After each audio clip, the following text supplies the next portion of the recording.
Okay, good afternoon. We're gonna start. My name is Cipriana Bethel, and I am your actual facilitator, either whatever y'all wanna call me for the next 8 weeks. And then here's cold, but we don't have a little issue in that because we have 2 other classes exams going on. So, and in this room tends to be cold, so bring something warm, with you, when you come, because it's up and down. And because we're not completely out of the pandemic, you know, cold keeps the germs down. Okay, so my friend looks at me really. Yeah, it keeps the germs down as well. And it's daylight saving time, so it looks like we're gonna be here until it starts to get a little dark. We're gonna finish about, I hope before 8:30, but normally we normally finish about 1:45 because we don't take a break. But you're adults. There are 2 bathrooms when you come out of here on the left. There's water, and if you really need tea or coffee, someone out there can take it for you. As I said, I'm Cipriana Bethel. I know quite a few our participants, and it's so good to see them. I think when I looked at the registration, it seems as if we have the full class coming back unless there are some changes. Yeah, we have about 3 or 4 new persons with us. We'll allow you to introduce yourself to us in a few minutes, although we've had a very lively conversation. I feel like I've known you for weeks. We do have 1 or 2 persons who are awesome, you know. No employees, but we know how to deal with them. It's not just Tatum, you know.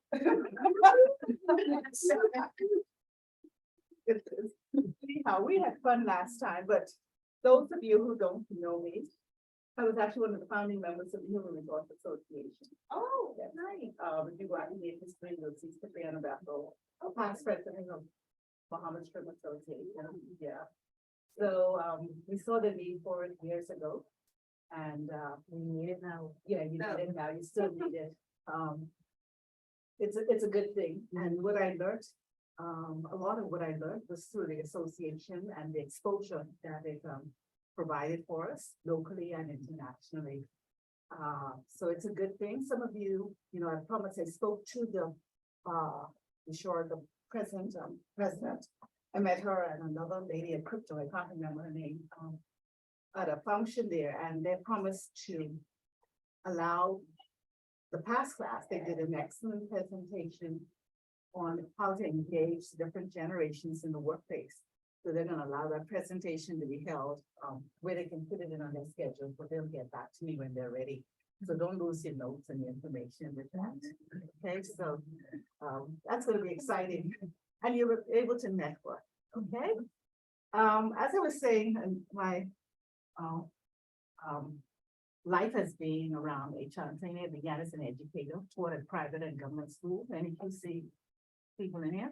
No. Any HR not? No. I lost this time.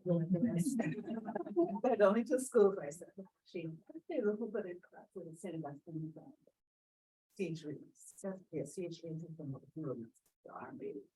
But, I ended my career and went into hospitality when we opened the Cable Beach Hotel, which you're about to knock down. Which is, what is it called? Where the Crystal Palace was. Malia, they're about to knock that down. That's the Cable Beach Hotel. Yeah, they're gonna be taking that down. But can you believe that's how, you know, these properties, they just wear and tear and they're gonna be expanding. Yeah, and that whole area, some more activities for tourists to do when you're having 30,000 people in your shores, you know, every day. So that's you gotta find something for them to do. But that's where I learned practical HR. Went as the deputy director, and then we were directed down to Haven, which is operated by Wyndham Properties. If you research Wyndham Properties, it's an American chain of hotels. We had several here. Then I got tired of that. Yeah, got tired of that. But I dare to say the hospitality industry and then working is one of the most exciting industries to work in. And I moved from there to training coordinator at BTDI when we built, when they built the Cove and all those new properties over there. Some of them worked at Atlantis. Oh, yes. Well, those properties, we saw them build, and I was telling you all before, that's why I learned that the Bahamians can't work at house. And that's why they had to bring in a lot of the Bahamians made noise, but they had to bring in a lot of the workers from Mexico and South America, also from China, to complete those properties and the details in it, because the Bahamians can't work at night. To get active in construction, very few of them can. So we saw that through. So I learned a lot about industry and trade and training, practical training. Then I went into the infamous banking industry. I worked at Central Bank as a regulator in HR. And I ended my career there formally. And then I went on a contract at National Insurance. I worked in security for about 3.5 years. In a nutshell, that's me. I'm the mother of 3 girls, lovely girls. I'm a widow. And I have 1 grandson. And I'm the founder and president of Focus Women International, a group that focuses on mentoring women to become better in the world God has called them to. I'm a local pastor at Bahamas Faith Ministries International. What else? Actively involved in women's ministry. But the thing about it, I'm me. I'm just Cipriana Johnson. Yeah. And oh yeah, I love gardening. Yes. My dear friend and niece has been reminding me of that. So I love gardening, and I just nearly knocked my grandson's head off. You know, it takes like 9 months to blossom, right? As you say, they blossom and they come and they fall. And took the back and knocked my orchid. Oh, so, terrible, but I love plants. But as children, what do you do? They don't like that. Stay away from my plant. Yeah. So that's me in a nutshell. And really, I enjoy what I do. I do training. I have a training company called Ask the Coach, and I'm an HR consultant. So I have a lot of experience. Okay, and most of those areas have been in education and human resource management. But I don't know everything. I do not know everything. And as I explained to the class when we did fundamentals, that this here. Let me give you a book. So good to see you. Let me get your book. Hold on. You got a book? Okay. I don't know everything, but I have been exposed to quite a bit locally and internationally. And what I explained to the class last time, I'm going to share with you what I call best practices. but it's not the only way to do it, Chuck. So keep that in mind. And I'm going to learn from you as I learned from a lot of you in the last class. Some practical things, some real things that are happening in institutions. And just like the pandemic came to our world, they kind of just said the Bahamas, nobody knew what to do because it was different. And that's how HR actually is sometimes. Some things arise that are just different and you don't know that would never happen before. It's amazing. And this group that you're a part of becomes a group that you can call, get support, recommendations, suggestions from. Because in the 8 weeks that you're going to be here together, you're going to go on together. Oh, every time she goes, well, you $10. She goes. So, some new things, but it's not, I've learned that nothing is the only way to do something. Okay, but there are proven best practices that have been scientifically proven over time as to how to move forward. And another thing I've learned, there's nothing new under the sun. You hear that? You hear that, and it's just said loosely, but really there isn't, because we're people with basically the same needs. Cultures dictate how those needs are met, when they're met, and that's what makes us so exciting as people. I do believe in God, and so we're going to pray. I'm going to pray as I did the last time for this class right now. So we get officially begin. Father, I thank you for this opportunity to deposit what you have exposed me to, and for them, this class, that God to deposit what they have also experienced, so that we all can become better at the end of the day. Thank you, Lord, for the investment that they've made, dear Father. And I pray, Lord, that it would bring great returns to them and in different ways, dear God, not just money. We know we work to be able to meet our needs, but dear Father, in relationships, dear Father, and their personal development, so that they can make better decisions in all areas of their life. I ask you to bless them and their families beyond measure. And Father, as you have told me, everything that I do to your honor and glory, I pray that what they do is done to your honor and your glory with excellence, dear Father. Father, you've taught me not to waste people's time, dear God, because this is a great sacrifice. Like Tatum who shared, she has a toddler. There are others who have young children who need help, whose spouses, dear God, waiting for them to work together to accomplish certain things. So we know that it's an investment, dear Father. And I ask you to bless their investments, and may you be glorified. In Jesus' name I pray. Amen. Amen. Okay. Let's see who we have. Who has to register? We're going, everyone has signed? We don't have to sign? Okay. You need to sign HR, Human Resource Management, and we're working at the intermediate level. And there are certain aspects of this course that's going to be relatively new, and there's some that's not going to be new. Tonight, we're going to do a few exercises, just refresh ourselves, our thoughts of the concepts that we have achieved. Make sure write Azia's name on there for me, please. I know that she's present all the way from Exuma. And we're happy to have her join us as well by Zoom. This is an in-person class, but because we're an archipelago, BFS is doing a wonderful thing and in making what they offer accessible to persons who are interested in our family of islands.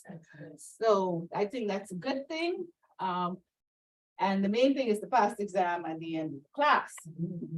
So let's just introduce ourselves. I want everyone to just write something down for me. I was thinking about this.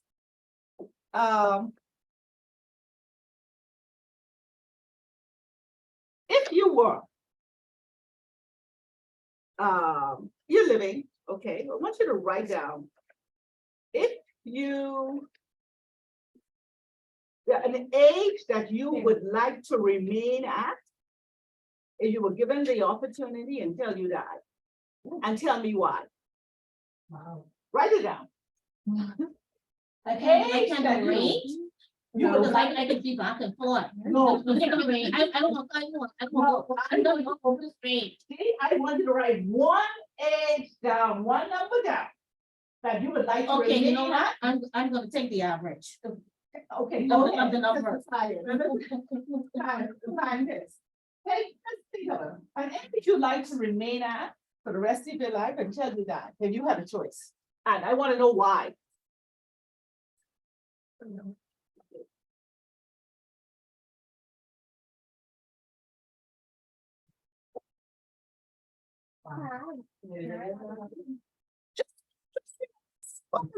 Madam Z, you got that?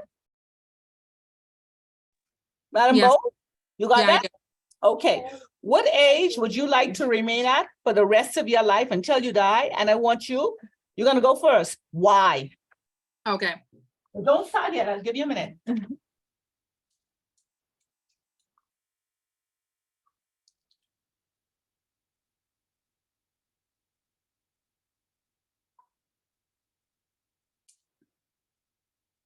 And why you want to remain at that age?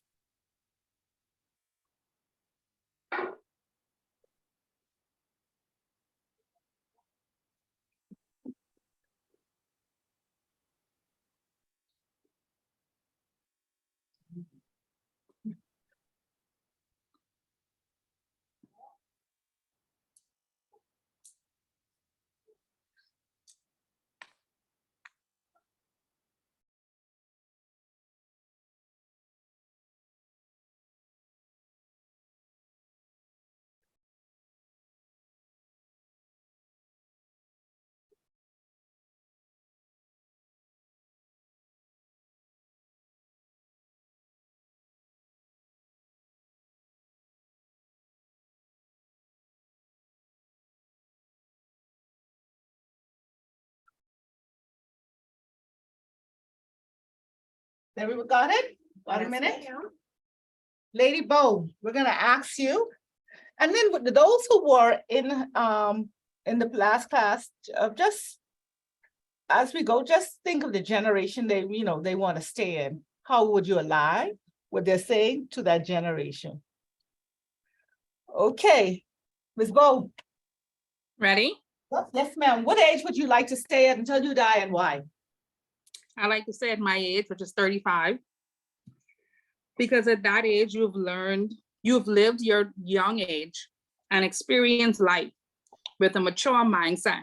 Plus, it's before menopause, so I ain't gotta worry about that. You do. So she's a what? She wants to remain being a millennial. That's interesting. Okay, thank you. I'm gonna You're go, welcome. but let's see what Tatum's saying. What age you want to stay at? Wow. I'd like to stay at the age of 16 years old. 16. The reason for that is I've done some investigation and I was told that they don't employ person, I think, until you're 18 or older. So if I'm 16 for the rest of my life, I'm gonna be considered as a dependent. And that means that somebody's gonna have to take care of me for the rest of my life. How long are you? I like that one. Both say she likes that one. 16. No responsibility. No menopause, no None of responsibility. that. Until I die and I die and Yeah. until I die. That's right. Okay. What group is she in? 16? She's the one. No.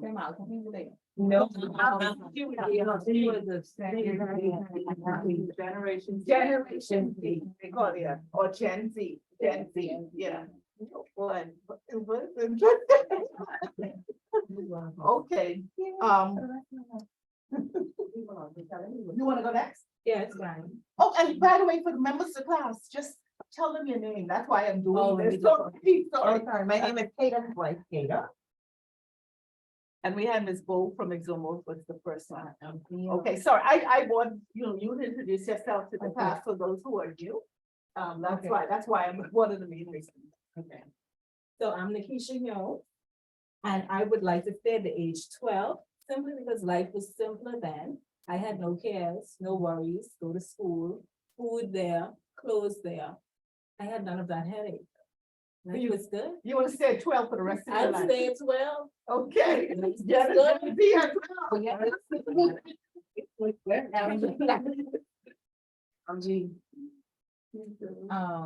Hi, everybody. My name is Wendy Forbes.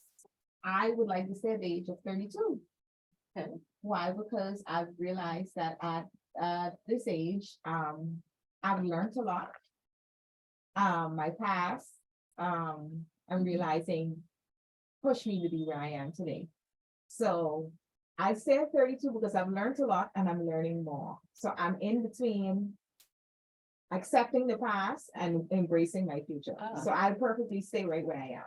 At 32, with my kids and my experience. Okay, interesting. And she's also a millennial, right? At 32, yeah. Yeah. Millennium. Okay. Let me get this over with. Okay, oh, but.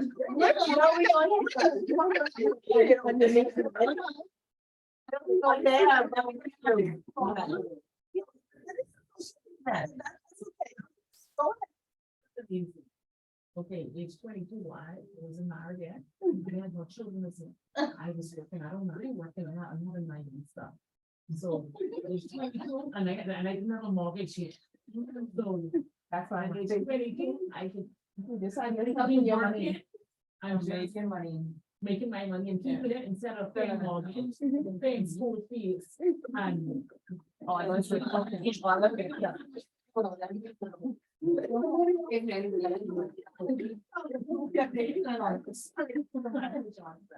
I was in the last class with you guys, because I was in the other, first class with Miss Marcel. Oh, I thought, we're using her book, yeah, as a reference.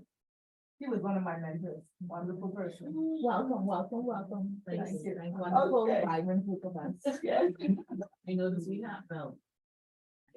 Maybe I perfectly correctly, but it seems that we have a few branches in here. Gotta get married. You know, my past. That is my, Where do you work now? well, I was in Royal for 18 years. I worked for a small company called Surf and Builders, very small, 2-person from the office. Must be nice. Loving. Nice. My boss is a foreigner. So it's just. And you know, when you find a nice guy. Wow. And two of us on the inside, and we have the guys who go, you know, they're on the road.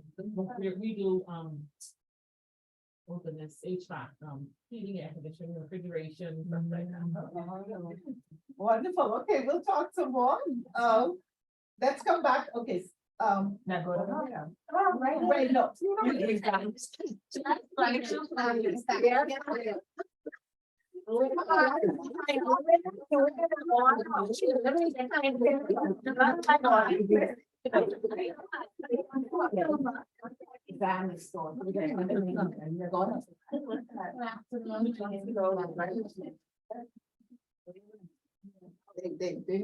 came to the door. No. Sorry. My age will be 45, because I have learned how to trust God. And to know my purpose in life. Now that's much easier. So I would say 45. I can. Amen. Why? Why? Okay, are we in the why? Like you Why? see, You said you want to. No, not they want to. I'm burning on this to bring that's why. my real age, where am I? Yes.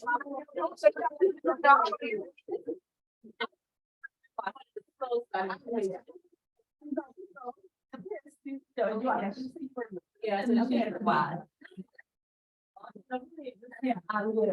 The baby boomers are from, 45 to 60.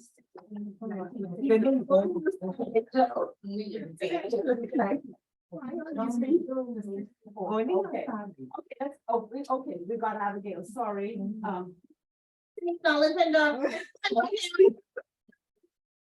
And y'all want to be up. I don't. Yeah, y'all want to be up. What's up too? Okay, You need to get up too. all right, go ahead. Because everybody else is saying these nice eloquent things, but I only want a couple of the box really goblet. So I need that two to come back, the first one. So my first age is 23. Because at that age, my body was really tight. Well, great. That's too much information. At the pinnacle of my social life, money was coming in from all angles. All angles At 23. at 23. My dating life was phenomenal. I was driving the most fanciest sports car ever. And that 23, and this is real life. And that one. And that was the latest Honda Civic Sports two-door on the island. Because my car was also custom made, if anybody knew back in the day, by the boys from Marathon, the Marathon boy. And I was just living my best life at the age of 23. It was so good until if I saw you, I dated you. And then how about you being a boy, of course? Because let's just put it out there. And then we so happened to go by somebody's house and they're like, hey, you know Denise. You know what? I'm like, you don't smell, touch, nor taste. You know your brother, didn't know I was your brother. But you know what? I'm having my best life. And my next age, I would want to remain 37. Why? Because that's when I had my daughter. And one of my girlfriends asked me in the hospital, she said, Denise, how was it? And I told her, I said, the only thing I could describe the love I have for her the minute she came out was accepting Jesus as your Lord and personal Savior. That's the only way I could compare the love that. I mean, I was overwhelmed with it. As soon as she came out, the love was endless. From then to now, from then to now, Okay, wonderful. You know, what she's saying, with the love. I remember many years ago, when I was pregnant with my first son. I used to catch a supermarket and this lady came in the store and she was telling me, is this your first child? I said, yes. He said, oh, you're in Florida, so you will experience love. Thank you the first time. Like she knew how to. Yeah. That's her love so much. Yeah. It's So she going from loving herself to loving someone else.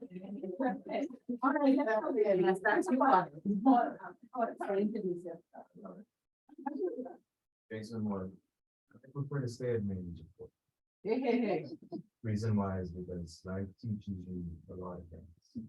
And you can't see proper perspective, but sitting at that point isn't moving on business. You know, you think about the consequences of a lot of things. And when you're 40, you have an appreciation for those times. You get look back and laugh and smile, but then you have to come back to that. So I prefer my At 40, so you are on one, okay? Okay, great. What's your name? Jason. Jason Molly. Yeah. You on the computer, without, Okay. Yeah.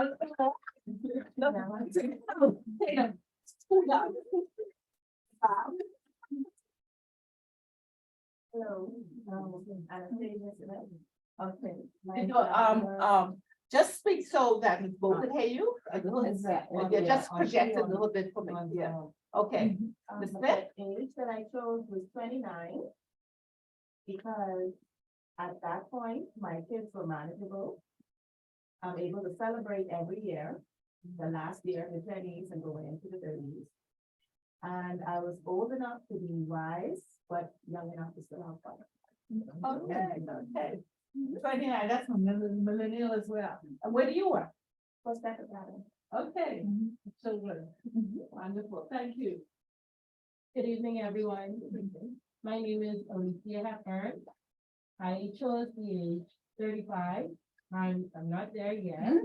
The reason I chose it is because I think at that age, I would have learned from a lot of my mistakes. I know there would still be mistakes to be made, but I think I would have learned from a lot of them.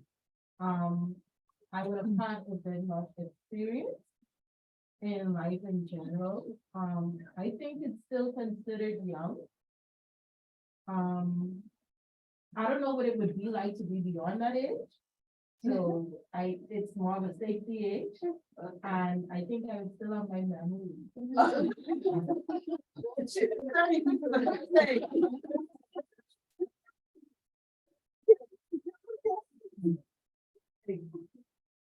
Good afternoon, everyone. Good evening. My name is Denise Thompson. And I chose the age of 38.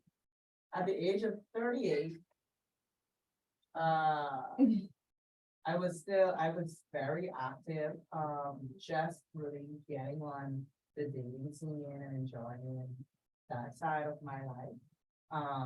But I was also settling down into my job and excuse me, into my job. And so I was learning a lot of new things and gaining a lot of different experiences. Also at that age, like I didn't do whatever I wanted to do.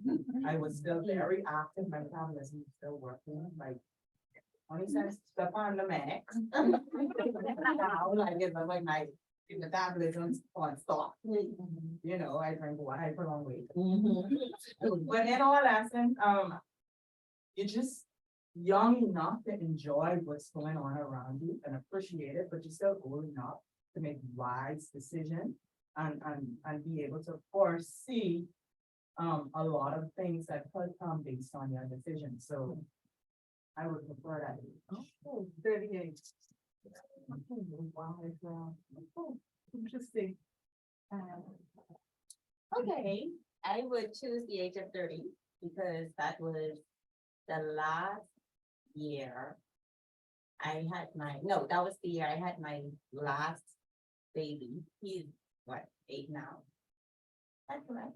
Yeah, he's 8 and I was still in my good health. Right now, I'm not in my good health. And so at that age, I was still in my good health. I was still active. I was still youthful, and it was beautiful. And I have 2 kids. I love them like right on rights. Like we have a relationship that, I mean, it's unexplainable. I love them so much. They bring so much joy to my life, and they are my 2 little blessings, along with my husband. But them 2, right there, I would do anything for them. So that's why I would stay at the age of 30. Okay, wonderful. Thank you very much. We've learned a lot about each other, haven't we? Y'all want to know which one I would say?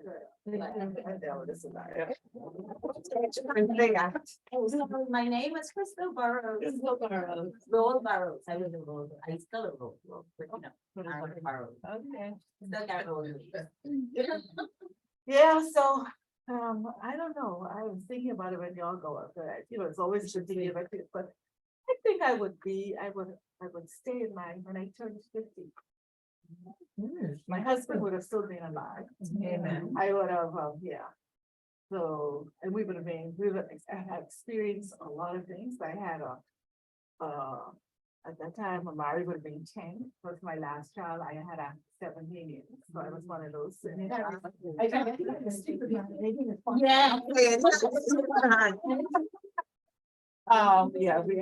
Yeah. You touched that thing, your mama gonna know. I tell you, and yeah, he would have been alive. We would have been, the 2 children would have been finished university. Yeah, so you would have had money. And just that one, oh, Lord, yeah, yeah. And you were excellent health at that time. And, you know, I mean, we were. And that's it. I think I would have stayed at it. And you were just so seasoned, had experienced so much. And I traveled a lot. I'm still traveling in all the places all over the world. It's just amazing. And didn't feel no discomfort traveling. Now, you know, you gotta buy that seat and You got it. oh, so much, you know. We were having fun, going everywhere, you know, going whatever. No worries. We didn't have a mortgage. But don't forget, it was 2 of you. Yeah, it was 2 of us. Mhm. It made life so much easier. But as a single parent, I got a little more difficult after, but that's life. But you know, we all dream, and there's nothing wrong with dreaming and thinking and reflecting. But it's interesting that either you all want to be a millennial or you want to be in Y. That's very interesting. Interesting, but I'll think some more, I'll do a few more exercises. So we're gonna, let's see what we're covering. All of you got this year, I think, when you saw the ad, intermediate HR management. Of course, we're using as our resource book. The intermediate manual that was prepared that by Ms. Agatha. That's gonna be, we're gonna use more of that book this time than we did with the last class. Those of you who were part of it. And we will work from that for most of the course. Of course, there are handouts, except for activities that we will do. But I want to read this course description just so that I'm reinforcing it. And it basically says here that the aim of this course is to provide students with a robust understanding of HR practices and issues. In addition, the course targets building awareness and appreciation of the link between HR practices and their role in achieving a competitive advantage.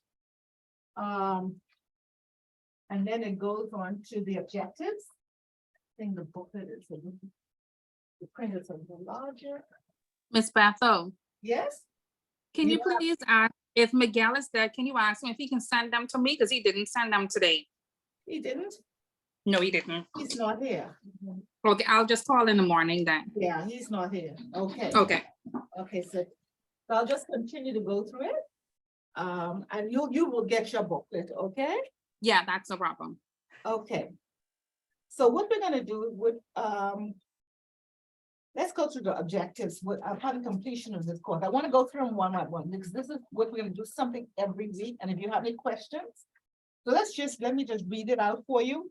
We will explore in depth the major roles of HR management and administrative, operational, and strategic, and how they directly impact the function of the business organization. So we're going to review in a few minutes fundamentals of HR, some things that basically fundamentally HR do. But this time, it's broken up into 3 basic areas where you see yourself as HR professionals, as a strategic partner in the organization. You often hear in discussions, HR persons say, I want to sit at the table. And I'm like, what table? Okay. You have an opportunity now to be a strategic partner, but I sort of understand what they're saying, but we're gonna get to that in a little more detail. You're gonna see how HR has emerged, and I think that was one of the things we gleaned from the fundamentals is that the diversity of HR practices, or the diversity of the roles that HR now plays in organizations. And although you work for a very small organization, you got to multitask to do all of these new roles that have emerged. And we'll touch on that in some depth. And then the operational side of how your roles, which you execute, impact the operation, the total operation of the organization. So we're going to look in detail and group under those 3 headings: the administrative role, the strategic role, and the operational role. So we will also explore HR management relationships and operational management and approaches for linking organizational and HR strategies and goals. Often persons do not understand that regardless of what capacity they are functioning in an organization, that they are an HR manager to some extent, okay? So we will look and explore that and how the relationships basically intertwine with the operation and why you need the support of everyone on the team to fulfill the needs of HR. HR is an area that cannot function by itself, all right? It needs other operational units to work and to fulfill its mission. Then thirdly, we will analyze the impact of organizational environment and culture on effective recruitment strategies, methods, and tools, learning to formulate and design policies and set HR team objectives. Now, this is a very important one when we went to great lengths about recruitment and the different types of recruitment strategies. I think, Molly, you probably remember that because he was explaining to us some things that Deltec now does. And then you remember we explored in these how, from an international perspective of how you can really find the right fit by using the new recruitment tools that are out there globally and bring those persons into the organization. But this here shows, but we'll explore why this is so important. And we will learn how to formulate policies and objectives. Because remember, we talked about the policies what protects you in difficult, especially in difficult situations. Because sometimes you cannot say it's right or wrong. Something happens and it isn't right or wrong. But what makes it applicable and right is if you have the procedure and the policy to reference. And that becomes your guiding light in whatever decision that's to be made. The policy, okay, is what you refer to. So we will have a few activities and exercises where we will practice how to write policies. I'm hoping that we will get somebody from administration who has developed policies to speak, to be one of our guests, will be one of our guest speakers and help us or how and show how to write policies and procedures in the organization. Fourthly, one of the objectives is to understand the dynamics of and develop strategies for stimulating productivity and performance. That's motivation, incentives, coaching, mentoring. I know that's your favorite one. Correction and discipline, training and development. That's my favorite. What are we doing? We'll look at that in detail in the dynamics of this and how, if you are, in quotes, sitting at the table, you can make sure that certain budgetary matters are put in place to ensure that these activities take place, because it's all a cost. And then understand and develop HR management leadership role, building influence, guiding the organizational team, leading and managing organizational change and HR transition, and guiding employee performance. One of the things is that basically is how to be a leader in the organization. The things that you can do, probably consider doing to have the level of influence that is needed to drive human resource management in the organization. And there are practical things that you could apply that can make you more influential.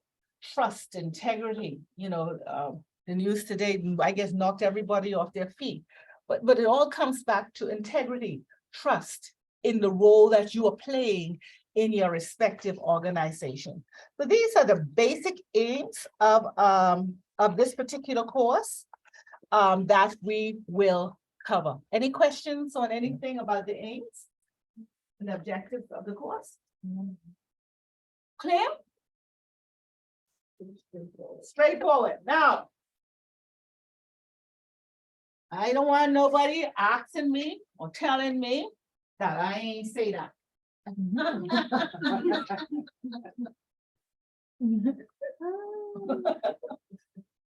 Okay, we have very clear.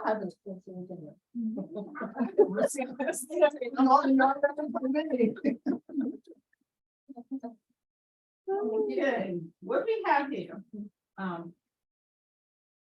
how the criteria for your performance and how they're measured. I said, no, I put it out even in blue.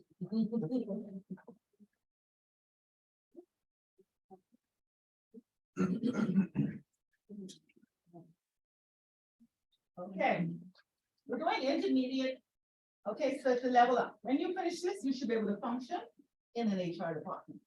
They'll still probably put you in there, but you'll be a junior, but that's okay. That'll start. Participation. And we're going to measure the completion of the course required for public participation in group research and an oral presentation of findings, 20 points. Bo, we will send this. I'll leave this also for McGill to send to you tomorrow, okay? Okay. So you're going to participate in group research. You've done it before, not difficult. I was preparing this in my nosy children, one of my nosy children. Oh, I hate group paper. I said, I'm not doing a group paper. How are you getting my business? There's some people don't like in the group. I said, really? She said, no, I hate it. I said, oh, hey, that's a millennial. All right? Millennials do not like working as a team. They like working by themselves. But we gotta break that because that's not how the world is. You gotta work together. All right, and you have to learn how to work together, and you have to learn in some instances how to, coerce normally is used negatively, but you have to sometimes positively coerce those who are weak amongst you to become stronger and better and work together. And people do not work because they don't know how to But sometimes. you know something, Ms. Johnson? Mhm. It's funny you should speak on this because my baby just had a group presentation she had to do on Monday. And it was supposed to have been 5 of them together. Only one person showed up to her Google Meet. And you know, the other 3 kids told the teacher one said a family had family function. Mind you, they had 2 weeks to prepare. Mm. The other one said she has an abundance of emails, and so she was overwhelmed with the emails coming in. The third person told her that her homework was still the group, and she had too much homework. So the teacher asked, "Are you in the same grade as the other 2?" She asked the 3 of them, because all of y'all are in the same grade, all of y'all are receiving the same homework, all you guys have families, have function, and all of you have an abundance of emails. Mhm. So she said, okay, then, so you guys get 0. And they still trying to please their king. They get 0. They get 0. They did nothing, so they got nothing. Yeah, But they still trying to yeah, please- that's it. And It's he's only grade 7, by the way. right, and so it begins, that's where He's it only grade begins. 7. That's where it begins. And so it's already a problem working in the room. But Yeah. my baby was so stressed that I feel like, you know what? Just do it yourself, and I'm gonna write the teacher and tell the teacher give everybody. But then I'm the grade, just 5 grade students, girls together. Yeah, and it's real. And the thing about it, and what I said, whatever happens at that age or in the home, they bring it to the workplace as adults. The same mindset.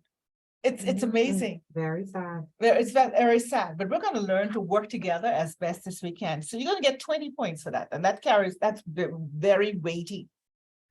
A final written exam of 40 points, okay? And I'll explain the written exam a little further. It'll be a mixture of short answers and multiple choice this time, okay? Excuse me, participation in discussion posts, 20 points.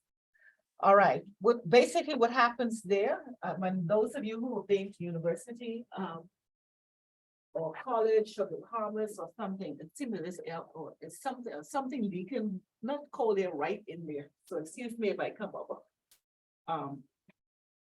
There's a discussion post where I give you a question. You respond to it.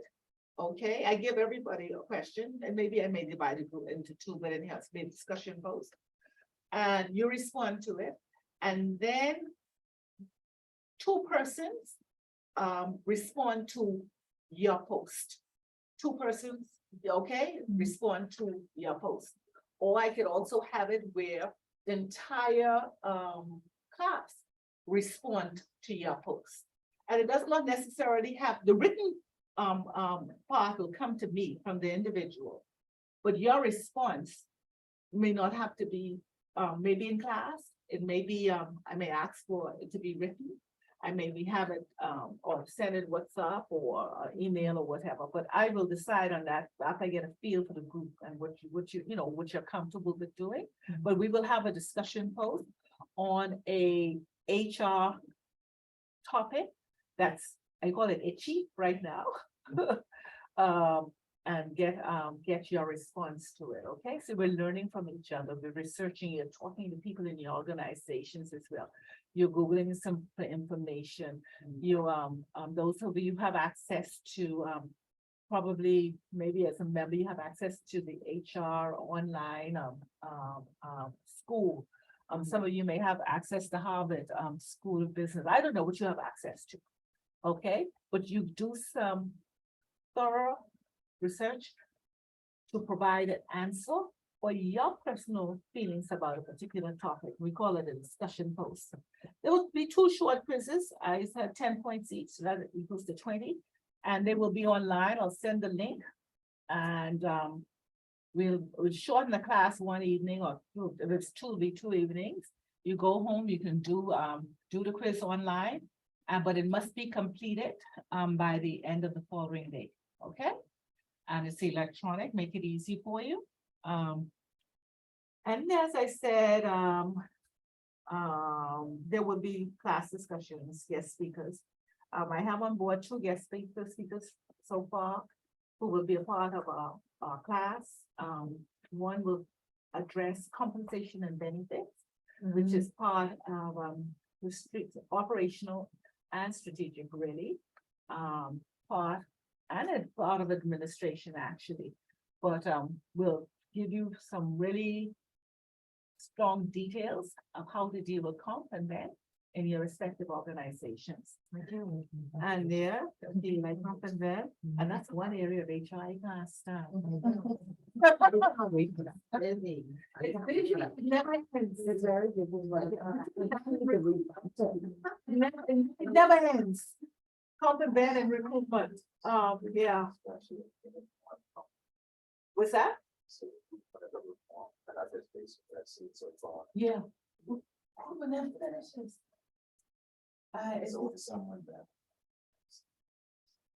It's amazing.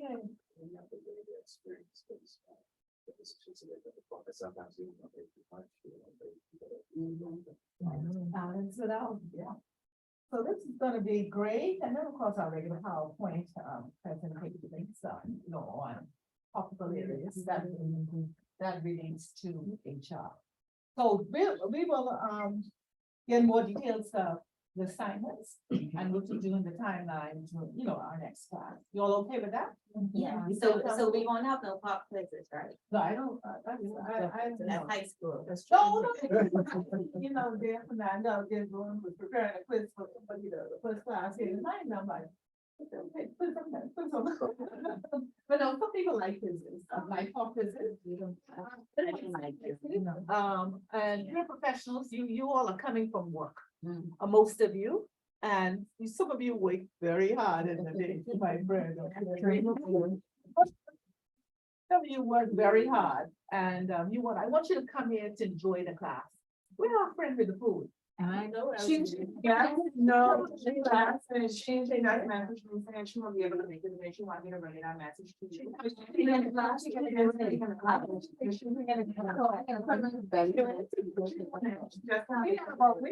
classmate who takes good care of the class. Yeah.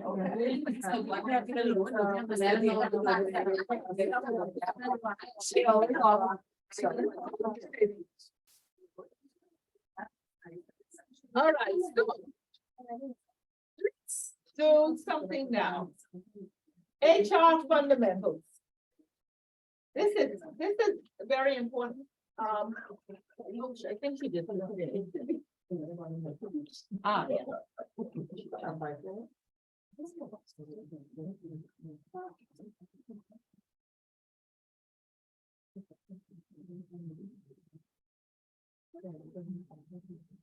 Yeah. There's a backside to it as well. All of you are gonna be working the staff. They have,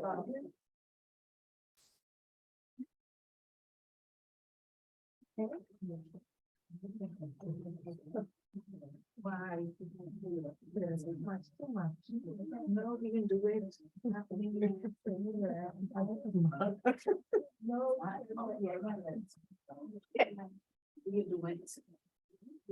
HR fundamentals. When we met, last time, we learned and understand that HR has some fundamental practices. And they include recruiting and staffing, training and development, performance management, succession planning, applying discipline reward, compensation and benefits, health and safety. Okay, they are the fundamentals of HR. Okay, what I'd like for you to take a few minutes and write down your understanding of each of these. Just for a few minutes. We'll give you a few minutes to complete that. Okay. We have to have a clarity of this to move forward. Now, Let me go and see if Zelma could, Bo, you wanna take down let me give you the, recruiting and staffing. Okay, one moment, sorry. Okay, I have this. Okay, she sent it to you. Okay, great. Okay, Have it from last class. all right, great. So let's see, go take a few minutes and let's just give a quick definition of your understanding of each of those.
That's fine.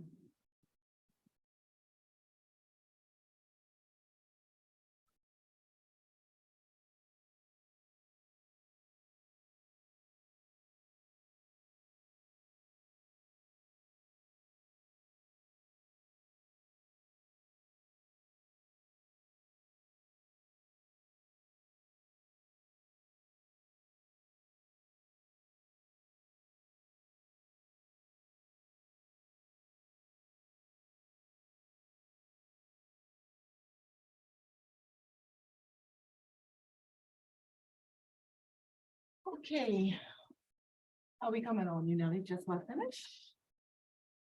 5 more minutes. You just wait. Don't make it so detailed. I'm not taking you. I just want to brush it. Okay. Let's come to it.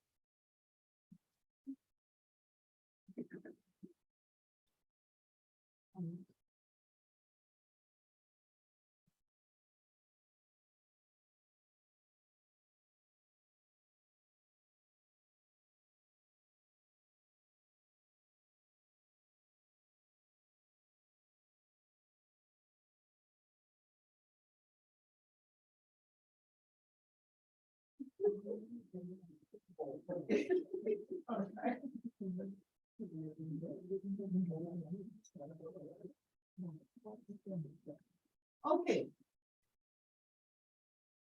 How many people have finished the back part? Yeah, that's the back part. What? Say that back. Okay, give me 5 more, 6 more minutes. No, this is the discussion, okay? So just, I want to know your understanding, okay?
I'm gonna give you a number, and give you just small groups for a minute. So we get words, just keep, just for now, just pay attention to the number I'm giving you. 1, 2, 3. 1. I want. No, we- She can't be in for me doing one. One, 2. No, I have to make sure I mix the new person. Oh, that's your job. Yes. No, that's 1, 2, 3. 1, 2. You said it, Just 3. so, I didn't see the 2. 1, 2, 3. and then you say one, then you touch my shoulder, say 1, 2, sorry. Yeah, sorry. Mixing it up. Computer. okay. 1, 2, the lady in the back, I'm sorry, continue again. 3. Okay? Okay? 1, 2, 3, okay? I give you number. I give you number? No, I give you number. No, okay, so 1. I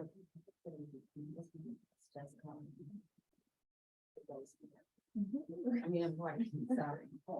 Yeah, you have a number. Is it, yeah, can you explain? Yes, ma'am, yes, okay. Sorry, okay. I will go down.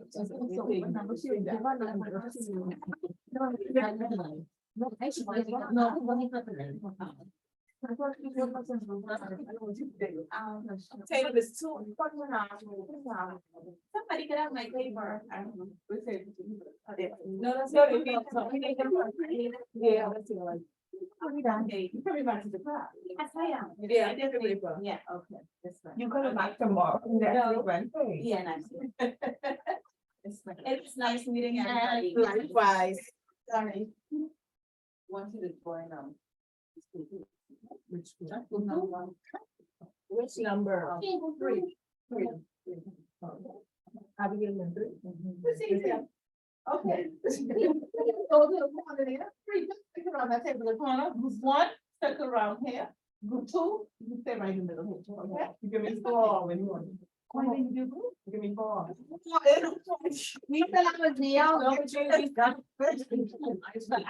You're closing up to me.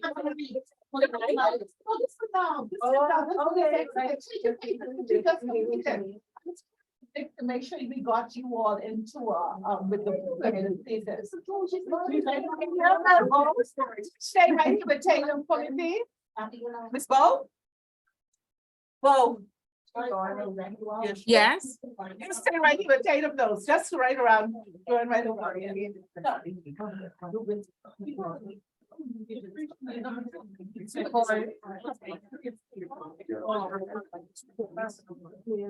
And you're free to get.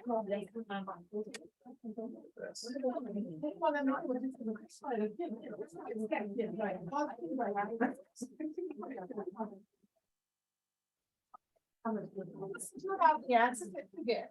I really was trying to mix, I wanted to see it with them, but the done season. I need you to discuss and come with a definition of, based on what you have written. Okay. Okay? One person has to report it. I know. All right.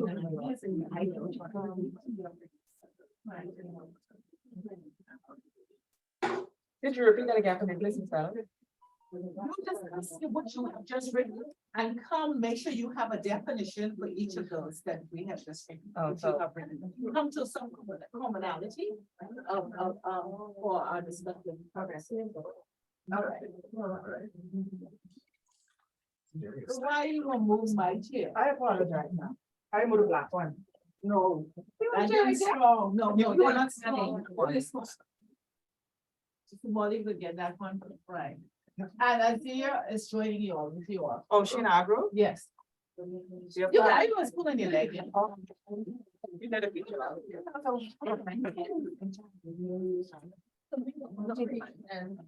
Peter, Judah, assignment. I will give you all, I put another 25%, 20 points on that, eh? For for behavior. I don't know what, I had to on my back. Oh my gosh. I believe so. All right, Azia, you're in this group here. Okay, Sorry, I didn't mean to put my back to you. no, it's fine. I can help. Okay.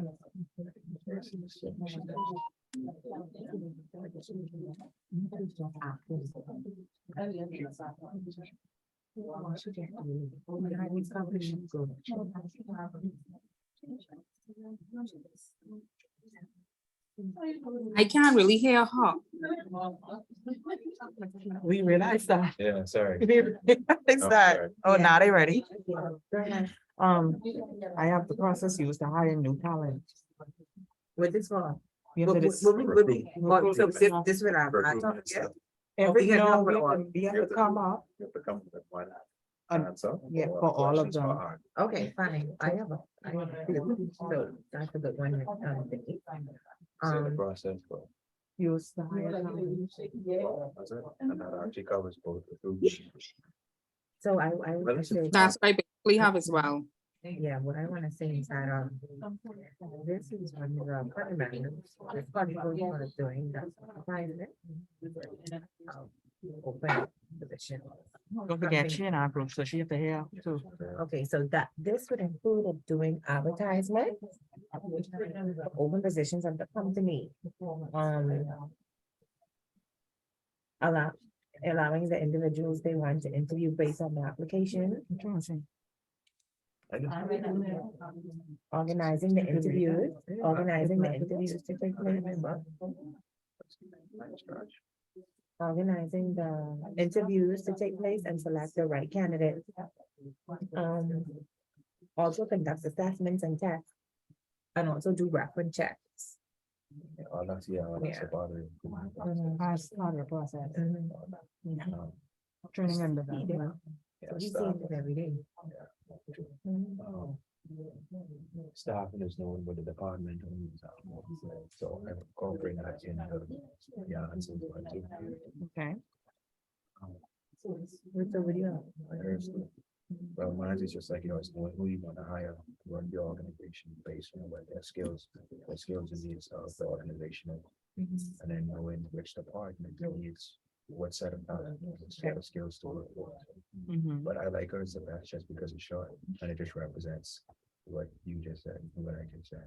Because it's a process of hiring new talent. So in that process, you have to do research, you have to, So then with the breakdown, if he wants this. Or if you want to break down. I'm just saying, if she has. No, she just that's asked. it. If we have the breakdown, we could go to this. We could- We could go to that. Okay, fine. Talent and development, training and development. You have anything, Ms. Bodie? That's it? Idea? Are you there? Bodie? Hi, Bodie. Bodie went to the. Go on, please. She may be the best. That's all. I have the process of providing knowledge and best practices to employees. Mm. I mean, I'm trying to bring questions to feel they're required and essential of job roles. I have, as a main function of HR, to help employees perform at their best ability. We grade the skills and the expertise. It's also should be put in the budget. That should be like in the budget. That's part of the process. Yeah, but some people are not done in the budget, so that's why they don't have it. That is in the money, it's already, training in the, it should be. I would say. But it should be in the budget for true, because it isn't mandatory. It isn't Right. mandatory, but it should be in the budget. It isn't. And it also encourages employees. Good stuff. See, it isn't mandatory for companies that don't have a proper plan. Right. When it's a proper plan, I'm just leaving for. But we can be virtuous. Look, we can't just worry with the company that have a plan. Because No, I get that. it's several companies, we have upscale company. middle And that's what I class. was getting to with them. Mhm. I understand what you're saying. Every company has such more advanced companies who understand human potential. And it's important, they actually spend money for it. And you have to have a budget, that's true. Yeah. But with budget, I don't get too much. That's I don't what- Take us. You know, that is a part of the process. The process includes budgeting for it. Once you budget for it, then you can make provisions. Yeah. If you don't budget, then you can't make provisions. So that's a process. See, 'cause Okay, see, listen to what I'm see the saying. budget, all of that's a part. This is my suggestion. I don't know how you guys feel. When you go into talk about training and development, I feel like a budget should be mentioned first. Meaning that we should have a budget where we're able to train and develop an employee and then say why, because it brings out the ability to see their skills and their, or how. No, but then use assess that, well, use assess that first, before you come with a job, what you do. So assess that first, when you need to know, so, employees are. You can't assist because the person is already hired in the job. We have none, so the administrator each department, because they know what the job positions they have, they know what's required for those persons to perform. And so they have to put together a profile on the budget. And that open organization, they're going about those things. And so that's why I said, you have to sit down and look at the positions you have, the type of person, and that's also part of it. Okay. The type of people you want to hire, and in addition to the skill sets. So all that's factored into the budget. You have to factor it, because some people have to prove themselves. Okay. When, say, the fiduciary services. Okay, it's a certain level of expertise, you can hire junior people. So, say, experience in terms of financial statements analysis, you have to deal with client services, you have to deal with trust, all that. So that's a specific skill set. So you have to put in the budget, say if you want to hire 5 people, you have to increase your budget by 75 to 100,000. And that's just like a baseline, that's the minimum, I think, the base of life. To fiduciaries. And the agents would down there, because I work for the companies. The minimum, that's like, you call it junior, but it's not really junior, but that's just based on that, that would maybe 50,000, 60,000. Annually. Yeah, and I just use that as an example. Mhm. So that way you budget in for say 120,000. And so then when you have to submit that as your department head, you have to have that knowledge first to be able to submit it, and then go to the board for approval. So that's why I wanted to explain that, because I know what you're saying, I understand it, I agree, but it's a little different Okay. like that. Good, go ahead. Cody? Cody, Hi, you have anything for performance management? I only have, the only thing different from what I have is that it encourages employees with the, especially with the training and the development, it encourages employees to stay with the company because they know that. Now, Go ahead. Sorry, go ahead. That's it? yeah, that's it. That's the only difference from what you guys said.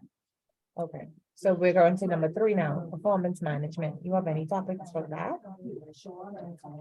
It evaluates employees, pointing out their errors and to improve or to give them credit. It also allows them to voice their opinion on our management performance as well.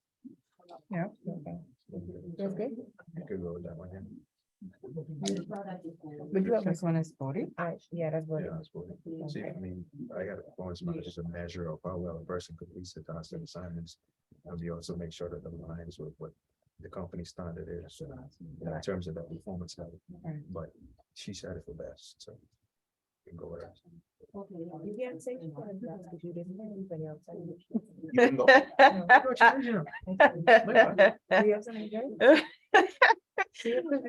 Tools used to guide and assist employees to achieve company's goals, morals, and values. Good stuff. This involves evaluation of employee performance suggestion twice a year. It's standard. It should be done twice a year.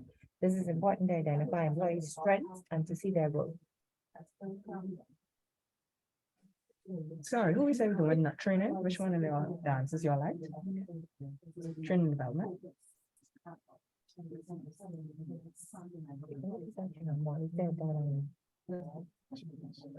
think it was yours. Okay, and the first one is, It's yours. First one. succession planning. We can go with Bodie. Body on how. Narrative. Okay. Yeah. Performance management. Succession plan. Oh my God, You okay? my internet, my light keep flicking on and off. I have to hook up to my phone. One moment. We can hear you clear. Okay, okay. Yeah. Probably phone. What you have for succession planning, Body? I have allowing the company to place persons in positions for persons that have retired or are resigning. Assist to identify candidates who display leadership potential. Best utilize and maximize particular positions like. Mhm. Yeah, I'm gonna speak loose and get by. Right. And I don't know, it doesn't necessarily provisions for when people leave. I mean, it's just, There are a lot of moves. And when you the- make promotions and then when too, people you get just, promoted as well. everybody should have a backup. Yeah. Yeah. So it's just I'll back the process of training somebody. The key thing for that, I mean, if you're not gonna say it in, paragraph forms, is to share the information. Because some people like to see this program. Share So they can share information. So if you know your job and you know your job well, you want to keep that to yourself, because you don't want anybody else to know your job. Because you don't want nobody else. So share information if you want. I have preparing talent for the future to ensure that day-to-day operation is not disrupted. That's good. Yeah. You're born.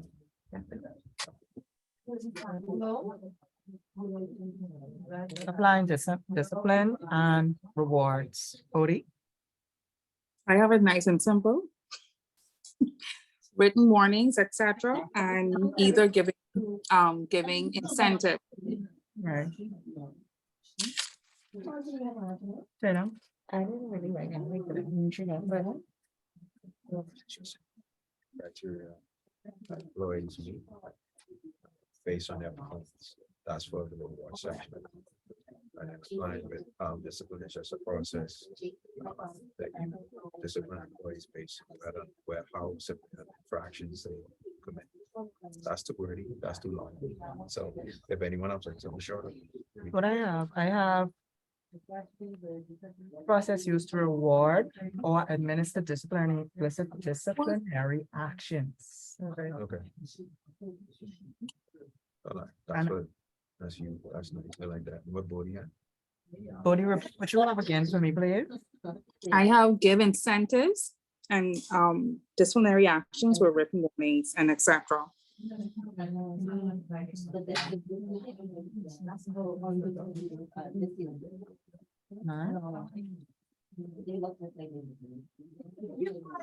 Compensation and benefit.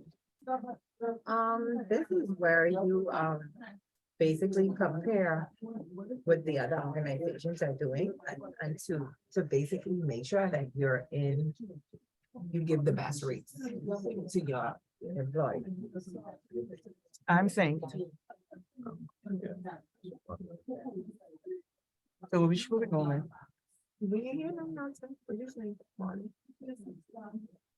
Okay. Oh, sorry. Rewarding of employees based on Good. their skill sets and how they perform. From the compensation and the added benefits. For further performance, but like I said, that's just a. So, to Allison, to make sure that's more compact. Would you? Like I say, I mean, you have to check with the competitors, you know, to offer the best rates. Yeah, it's always a competition. Over the competition, so you have to see that where you are to make sure you're not too low. You know? What do you else? Rewards, for commitment for years worked. And compensation and benefits when you really think about it, like. But then what if I come into your company? Credit. For years. That's our reward. Okay. That's a reward. That's one of the. It's one of the, that's, Right. it's one of the stuff that's gonna happen. The Everything compensation, you get really- pension plan, All it's of included in it. Bodie, Sorry, what did you say? I didn't hear you. Mine's was, it was basically competition. Because if I come into your company, you have to, if I come into your company new, I am eligible to any other company. So it's a competition on what compensation am I going to have, the perks and the benefits that I'm going to have from your company. Okay, so I was looking at it from the employee side. That's what I- Okay, instead of new employee, I was looking at it from a new employee side. Right, I realized that after you said that's how come I say I was looking at it from the employee side. You were looking at it from the employer, you looking from employee. So.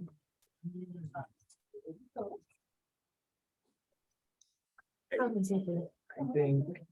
No, I ain't got time to go. Yeah.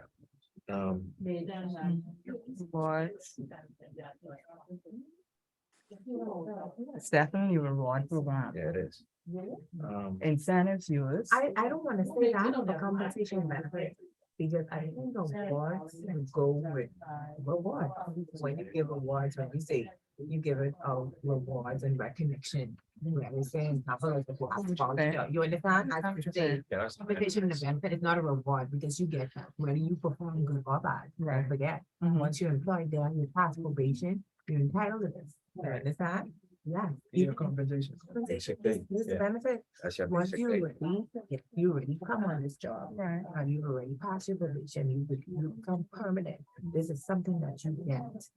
So this does not, if you don't come to work, this don't have nothing to do with that, meaning that goes along with your performance, you understand what I'm saying? So at the end of the day, you're gonna get this, whether you're performing good or bad. Mhm. So that's why I don't wanna use a reward for this, because a reward should be something. It's something you can pass, you understand? That's what I'm saying. I get that. Okay. Everyone, please wind up wherever you are. You get the appropriate answer. You can stay there exactly where you are for a few minutes.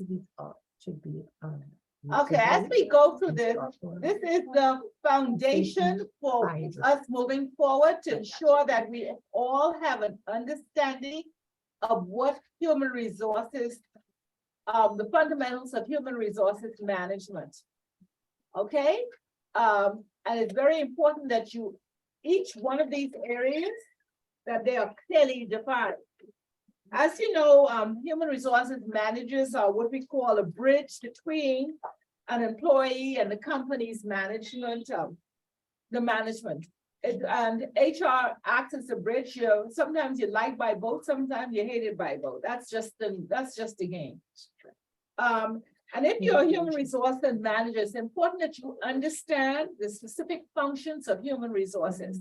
Although most of us, especially in smaller companies, organizations, we end up doing multiple tasks, many different things that aren't even related to human resources. But once you have a better understanding of the basics of what we've covered in the first course, this will give us a foundation to move forward to understanding the administrative role of HR the organizational functions and activities that take place, and also how you can become a strategic partner in the organization. So the question, what we're trying to define here this evening, what exactly are fundamentals of human resource management? And what we've gone through are, I would say, traditional. And I think we used on the last time, the traditional roles of human resources. One of the first ones, of course, you got to begin with recruiting and staffing. And that's a very, very important function of HR. So let's hear from each group quickly what you define as recruitment, recruiting and staffing. Go ahead, Johnson. Excuse me, the recruiting and staffing, basically the HR managers, they're responsible for quote unquote, putting that information, the company of their putting that information in there, letting advertising, letting the public know, letting persons know what are we looking for. You can do this through using various different apps. You can do, excuse me, reference checks. And this is, when you use the apps, especially persons, they would be able to basically target a specific role that they think would benefit with their qualifications, the qualifications they have. So in a nutshell, that was what we think. Okay, good, very good. Go ahead. Okay, once the lead arises and the budget is approved, then you can begin an in-house advertisement to see if someone there. Why not? Let's wait one minute. If you see the point. Let's stop all the other, let's just listen to each other. And you know, we're gonna build on. If you don't have it, don't be overly concerned. Okay, let's just. Okay, go ahead, sorry.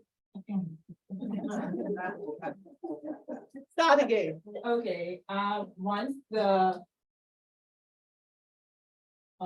it's established that someone is needed, and the budget is approved by management, then, we'll begin an in-house advertisement to see if someone's qualified or interested in the position. After which we would advertise in the newspaper forever. After the hosting, we have the interview, we do background checks, testing and placement in the appropriate position. And we will also, we're talking with the staffing pad. Okay. And also to maintain the employment of existing staff, you know, we're talking about the staff. Okay, We keep them there right. so that they don't go. But then we understand, you make sure the internal advertisement takes place so that you can Yes. maintain those staff. Okay, good, and let's have what you have. Sorry. The process used to hire new talent. And when we say that, the process we've already established is including the budget, making sure we know what we're looking for when we hire a new talent. So it's the process used to hire new talent. Okay, great. All right. From what you have a basic understanding of what recruitment and staffing is all about. And it is a key role, from what I've heard, you say, in HR management. However, there's some things that that you really need to have a clear understanding of where it actually begins. Where does it, no one has said where it actually begins in the organization. It relates to the organizational needs. Okay, that's where you gotta make sure we understand that. I may have not said it correctly. What you say need? Right. Re-emphasizing that it begins with the organizational needs and the different units in the organization. Okay, remember we said there's no right, I mean, I'm saying that you're saying something wrong, okay? I'm just reinforcing what you're saying, have said, to ensure that we have that very, very clear. And based on the applications, like you've said, received, you choose individuals that you want to interview based on what has been advertised in the organization, okay? Internally first, that's something key that we learned. You always check your resources internally first before you go externally. And even before we get there, your respective units should have developed the job expectations or the job task or the job role criteria for the role that you are advertising. So you don't just, because you want to hire someone, you go and put out an ad. No, it's based on the needs of the organization. And those needs would have been projected based on the vision and the mission of the organization or the plans for the next period or basically what the organization wants to achieve. So you have vacancies, as we said, or some of you said, that come about, and you are trying to meet those vacancies need. And as you said, they may, you have different platforms you can advertise on, you can utilize to meet your recruitment needs. So basically what we're saying, essentially, you're responsible for filling open positions with qualified candidates. That's the key there, as it relates to recruitment and staffing. Okay, the next point, training and development. What do we have going on here? Okay, with the training and development. It helps with performance of the staff, it helps them to attain to, I guess, improve their skills and learn new skills. And in that, what it can do, you can look at it from the point of view of it's saving the company money because they may not necessarily have to bring somebody else in to pay them from the company perspective anyhow. And it's growth for the employee because now they're learning not just what they initially came in to do, they're learning a new task now. So that's growth. We're looking at growth for the employee. Upskilling, yes. Development, career enhancement, yes, yes. Okay, wonderful. Providing employees the opportunity to acquire new skill set or enhance skill set or knowledge that can be used to the benefit of the company. Offering researching available courses, training that can be used in our staff development. Okay. Yes, ma'am. Yes, ma'am. Sorry. Thank you. Very good. No, this group, I just heard here, because I'm right here, I can hear them, everything you say, no, I can hear it. Oh, So that's, so it was just a little distracting. sorry.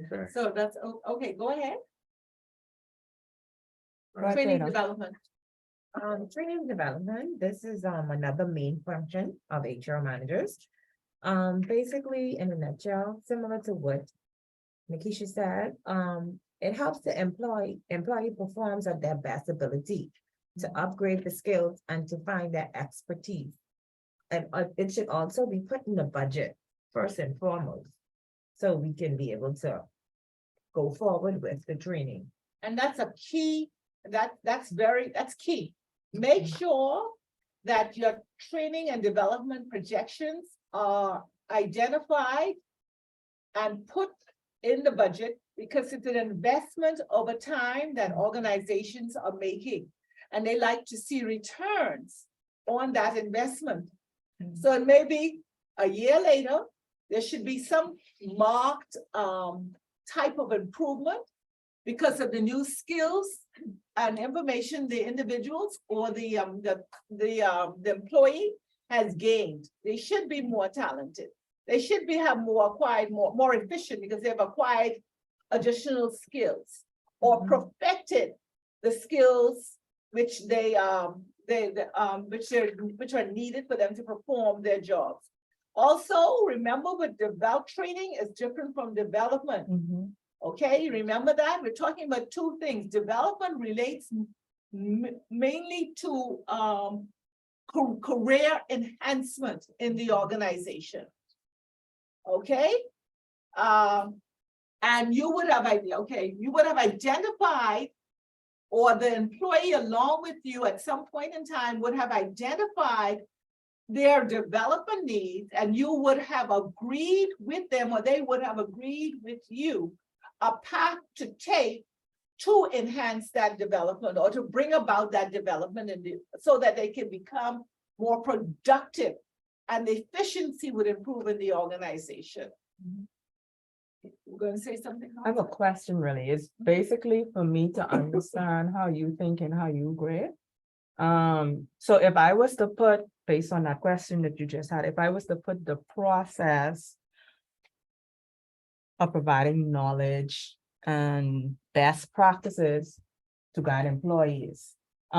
Where I said the process, in the process that include budgeting, that includes whatever projections that the company may have, that may include what, if I put the process, would that be correct? Or do I have to mention the budget? Do I have to mention, Well, you could say, you would say forecasting? process, which, and you put it in brackets, I'm just saying, for example, which What may is the include, or process? you give an example, okay? So- To support with that you understand what the process is. So really, I should add the budget, I should add forecasting, I should add, PG, basically, these are examples of things that need to, processes that need to be completed for this to take place. right, okay, Okay, all right. So like I said, I just wanted to see.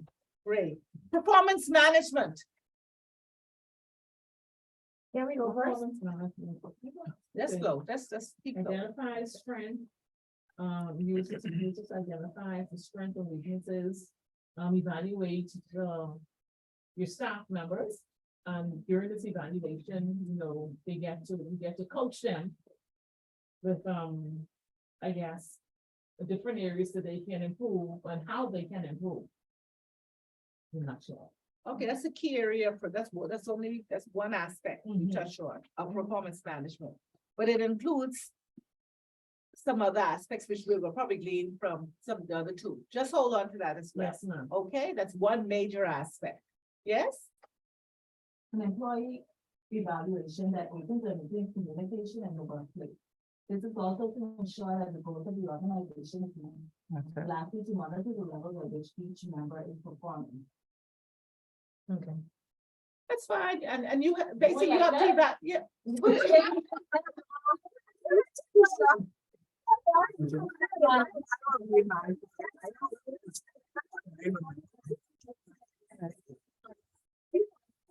Okay, Evaluating, it's a key. You're evaluating the performance, but I want to comment at the end. Okay. Go ahead. Okay, with with performance management, this is something that should be done openly, meaning that you should notify your staff in advance that they're gonna be evaluated. This is also suggested to have at least twice a year. This is important to identify the employee's strengths and to see their growth. Okay, great. And all of you are correct. The only thing I wouldn't put to be done openly. I qualify that for us. Okay, when I say to be done openly, not in the open forum in front of person, but that you have to forewarn your staff before, you just can't give them a performance management without them knowing. Like you can't come to work on a Monday morning and say, okay, Ms. Bright or Ms. Dana, we're gonna have a performance management today. So you should notify, no, you can't, it's not, as HR professionals, we should not do that to the employees. It's not a best practice. No, What you it's want not. to do, and you're Sounds like absolutely it's correct open. with it. You don't, but when you use the term open, I don't think that probably may not have been we got a misunderstanding of what you mean by open, because it's done confidentially and it should be planned. Right. Now, someone said, of course you can, but it's not the best practice, because when you do that, see, a performance management and evaluation of an employee, it puts an employee on edge right away. Okay? You want it to be a positive environment where basically you're opening up to talk to each other. Okay? It's not the time, and I think we mentioned this before, to discipline employees. No, You should have disciplined before you any reach there.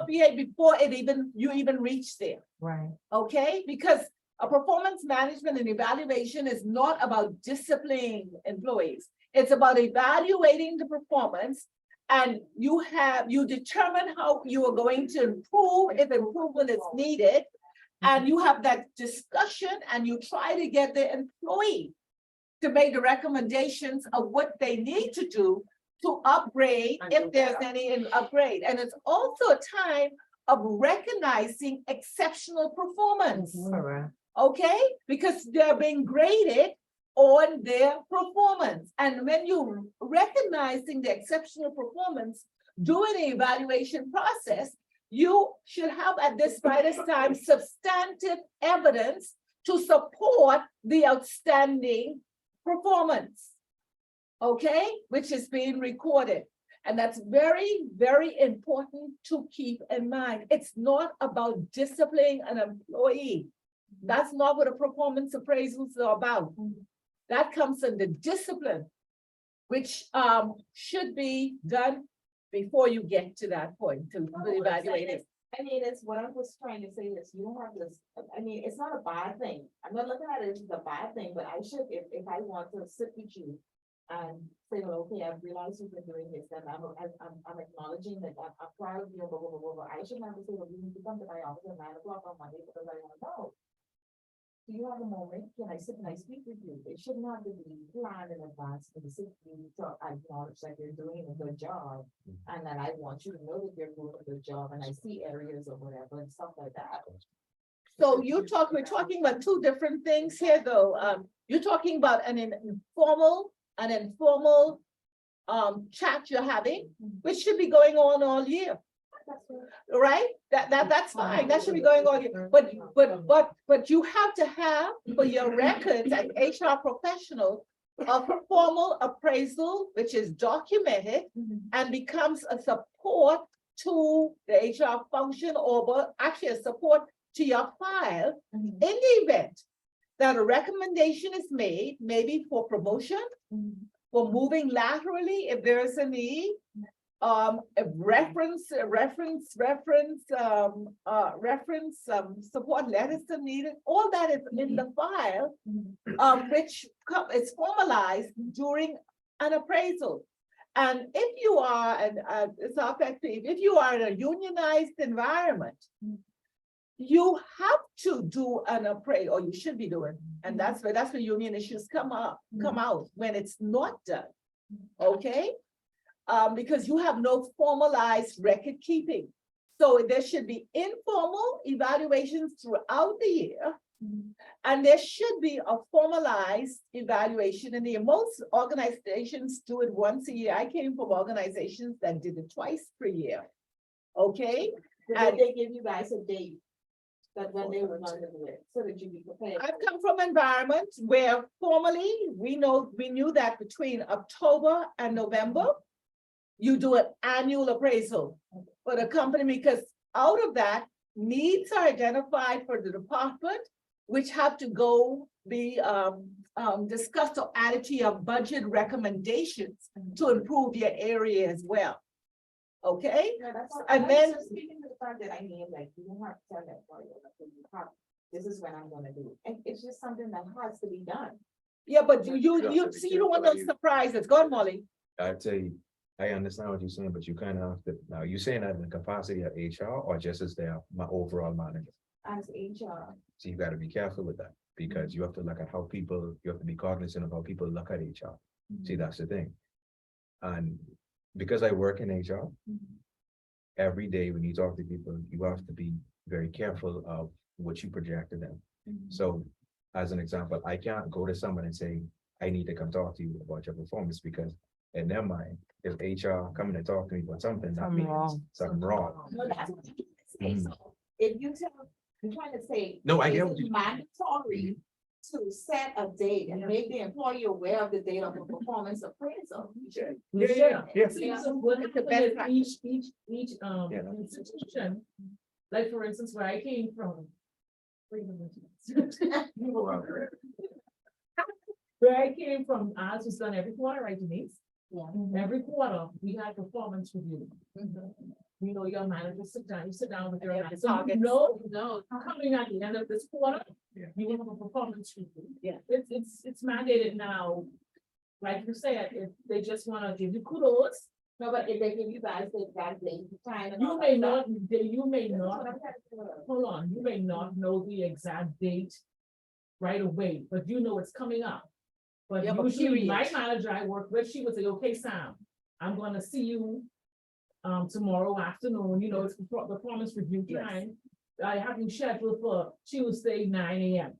Exactly. That's how that would happen. But you're not surprised because you know this is the time. It's the routine, Yes. the routine thing. Yeah, but it has to be scheduled because then, think about like how I came from Royal Bank, could you imagine? Could you imagine the chaos if they do not schedule Yeah. that those performance Well, reviews? Let me just interject. I won't say that. Maybe your one-up will tell you Tuesday, but the business itself sends a corporate email to all staff and say, we're approaching year end or quarter end. Please start preparing your reviews to get with your one-up. These will be done, and then the company tells you the period it is to be done in. And then you will then trickle it down to start Yes. booking your interviews with your team Yeah. member. It brings organization and avoids chaos with one more to add to the I next. can try to see where she's coming from, because I'm wondering if you do give them it informally. Would it be as genuine with them knowing that? No, it comes in, Right. they can, they know, oh, it comes in Animal. So is it? No, but what you-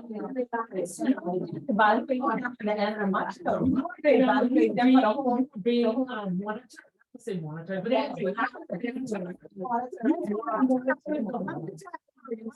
Well, Denise, I'm not Denise, sorry, Johnson, I'll get a name, sorry, go ahead. I'm sorry, what did I say? They have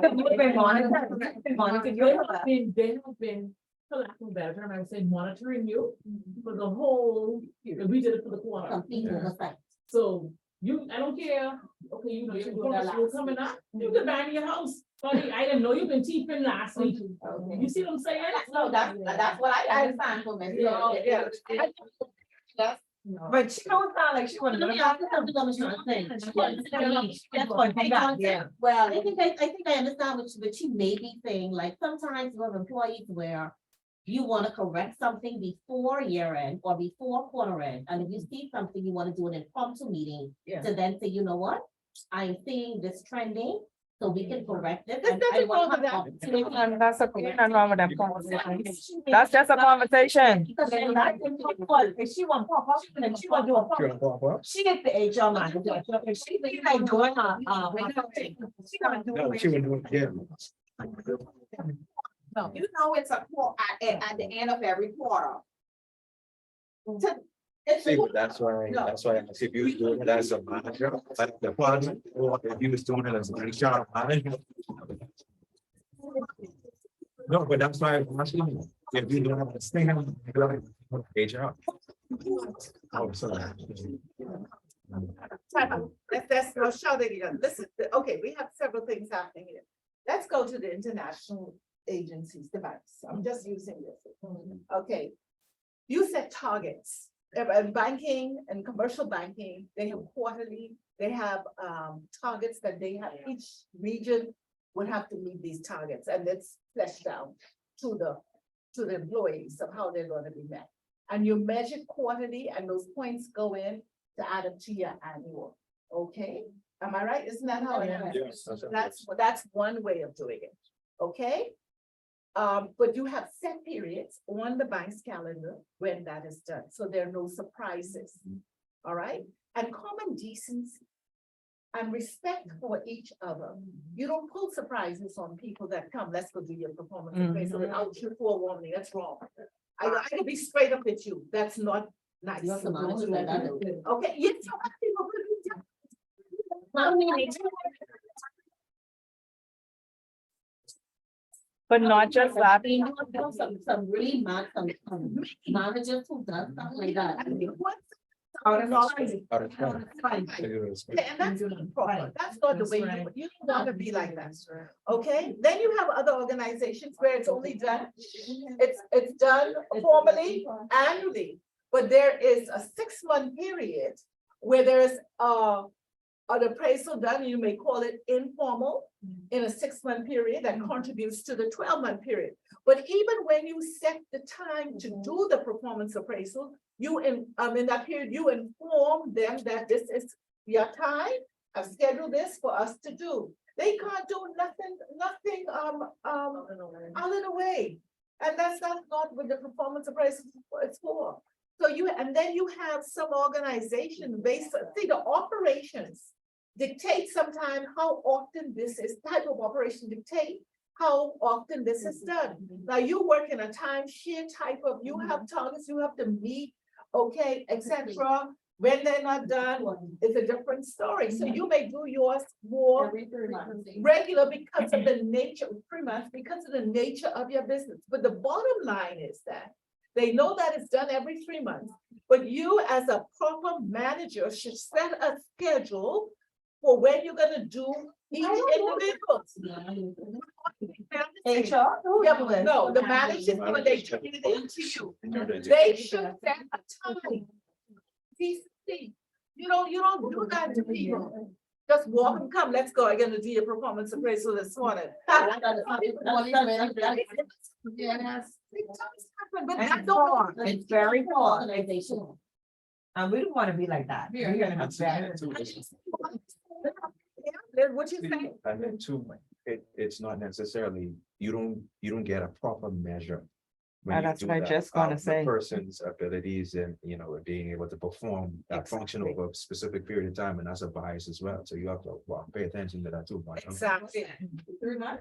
No. No, what I'm saying Listen, is, listen. okay, so what I'm saying is, say for example, the person just started working, right? And you decide you can pop up and do a performance appraisal on them after about what, 3 weeks? That's improper to do, because you have, they have an established. No, but what I'm saying is, in terms of best practices, it's always good to notify people, always to have a set standard. And it's not like how they were talking about the managers that just do it just because, that's not correct. Yeah, because, see, you putting the employee at a disadvantage. by doing Disadvantage. that. And You're you not have a re- voice for it. Right. Yeah. Leave them alone. Yeah. Let's Thompson has something, go ahead. And not just that too, like a lot of employees, especially when they know they're doing something correct, for instance, that could change the course of how procedures are done. With us, they always tell us to record, because when it comes time to sit down for your appraisal, you have to bring this list and we need to discuss. I could show you every suggestion that I made, and whatever y'all took and ran with it, it worked successfully. But that's not their job to remember that. That is the employee's job to bring that to you and say, so you want to give them an opportunity to sit down and go back over whatever they need to, so that when they come to you with everything. They come to you prepared to plead their case so that they could get this big incentive at the end of the, you know? So you gotta give them a chance to. Even to adding to that as well, I have had real strong managers who help me to grow.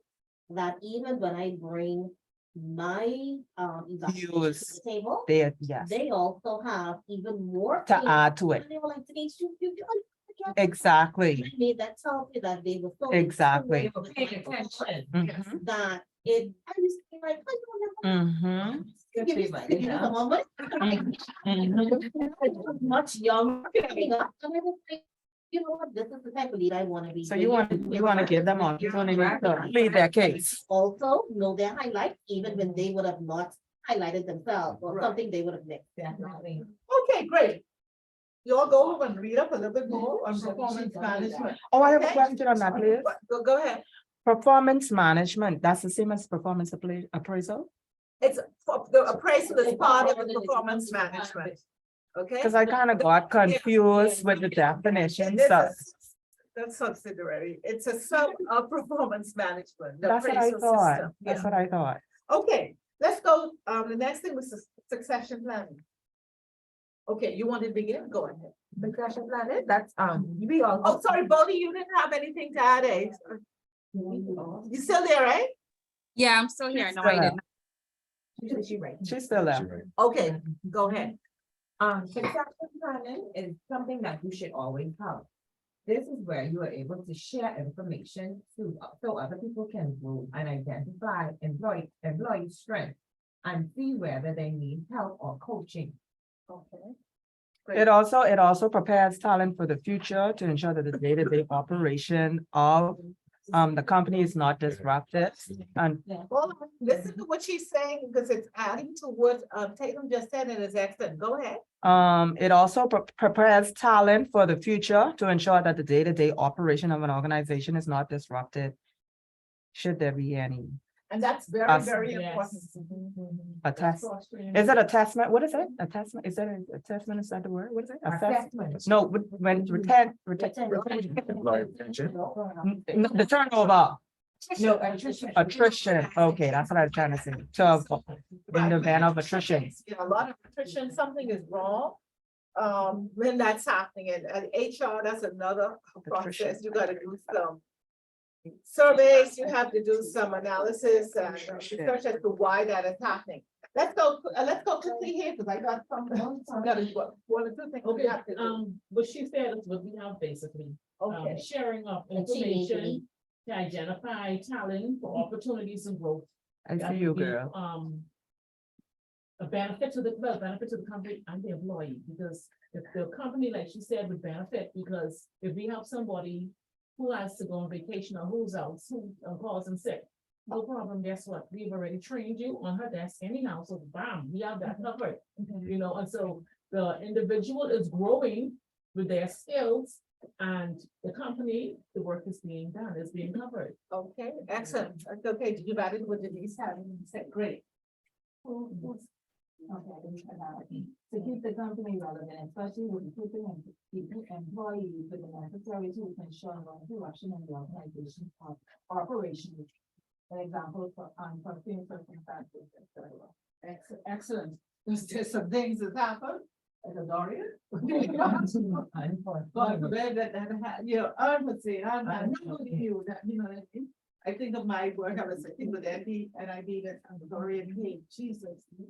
I never did some unexpected things and went outside to ensure that there was continuity in NIB throughout all the islands. Because it wasn't just, you know, we have offices and collection on all the islands, definitely all the islands. That was, you know, we'll get, I'll share that experience and, a little later. Excellent. Okay, but also the session planning also closes the gap. That's one of the main things, it closes gap in your skill set. Because when you do an assessment of an individual, of what they need or for the future, they may have some of the talent that is needed to fill a job at that particular time. But if you do a proper succession plan, you would identify what this individual or these individuals still need to do or become skillful at to fulfill this job that may become open or vacant or whatever in the future. Okay, very good. Let's go quickly here to applying discipline reward. What do we have? Let's start at the back. What do we have as rewards? Applying discipline rewards. HRM must be guided by policies and their handbook that outline major, minor infractions and benefits. Fair and balance, reprimand, in accordance with the company's policies and incentives. Great. Great. Policies and procedures. You mentioned that. What did you say there? You just reinforce that. Oh, must be guided by policies. Guided by policies, guided by policies, guided by policies. And those things are sometimes are listed in your employee handbook or your department manual, etc. Okay, because it's a violation of those policies that you can apply discipline. And sometimes policies don't speak, remember, to everything that a person may do, okay? But you know right and wrong. Yeah. All right, great. Any, Okay, same thing, applying discipline and rewards. You're looking at policy and procedures, some type of handbook, employee handbook, you know, keep, so you'll know, basically, just as a guideline, what you should not be doing. Then you're looking at reward and recognition for some person, you know, that person, those person go above and beyond, you know, want to reward them for, you know, doing what they're doing an act, going above and beyond what they're supposed to do. Basically, yeah, basically that. Anybody added to that? You want to add something to that? Process used to reward or administer disciplinary action based on companies' best practices and policies. Okay, great. We don't need to elaborate too much more on that. I think that's straightforward. Compensation and benefits. Let's begin with you. I'll start with Thompson, sorry. Come on. I don't know who's doing it. For me, compensation and benefits. I would have looked at it as these are just the salaries that you give to persons, you know, when persons start their jobs, you have a contract that you would give employees so that they understand the full scope of what their job position is, what they're paid for, stuff like that, and then the benefits that the company offers to those particular employees. And it's not just for the position, but it's, you know, company-wide benefits, so to speak. So for example, medical, health, life, dental, that come in a package, company will pay a certain amount. The employee will have to contribute, or the company will pay the full amount, and the employee doesn't have to contribute anything like that. And so those are like the benefits per se. And then the compensation, like I say, it's a salary, it's a scale. And then, you know, you can go into further discussion, and they'll give you a measurable set of criteria for what you would look for if you want to increase, so that ties into your performance. Like that, so it's just. Okay, that's it in a nutshell. We just want to be competitive. Yeah.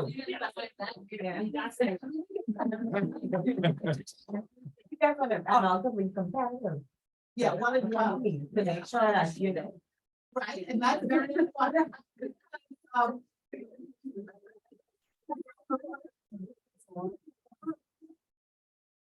One of the things though, but,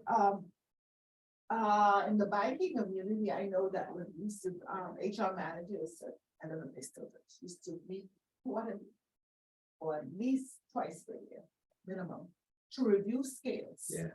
To make sure that, and we, spreadsheet and make sure that they were competitive. And what it does, it avoids stealing, we call it stealing employees. Okay, because you don't move across banks, just like that. It doesn't make sense, okay? If it's, yeah, so that you're not stealing employees. Well, one of the main things that we found, one of the benefits was that some banks had stronger educational benefits for their, but they used to underwrite them doing the first degree or master's degree, or they had opportunities to go overseas with international agencies, but they had to sign a contract so that they can return to the organization to give back. Right. So when you have these type of things to keep it competitive, that's what you have to look at there. Yeah, They still do that. yeah, I just, me and my manager just completed an exercise in relation to, that, where we had to disclose, well, not disclose, but give an average of the salaries, the different types of positions and the educational levels. Right, right. So it's very, very, very competitive from that perspective. Health and safety, anything you want to add to that? Before we go there, can I ask a question? Yeah. Okay, what happens if we do a contract? If you breach a contract that you have, Like how you said, they would send them off, but then they come out. you have to pay back, because the legal document. It's signed and so on, and the person who becomes your security will have to take care of the cost of paying you back to the organization. It's in the contract, we did good. They put it in that, the subsidiary to your main contract of employment. for your educational. Before you say. Yeah. Yeah. So and it's happened, people go, they fall in love with their marriage and they don't want to come back.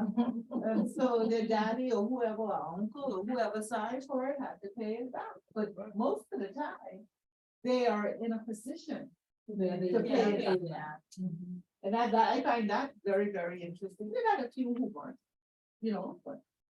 It came about me about sometime in language, for a long time until it just disappeared, but That's what it's supposed to happen, you know, it never disappears, but you understand what I mean, that's what happens. And even now, if organizations are in a position to support your educational initiatives, I think if you break your contract, you should pay it back. It's not fair. Where the money comes from? They know end this well or end this case. And that's some reality. If you're a business owner, yeah. there's a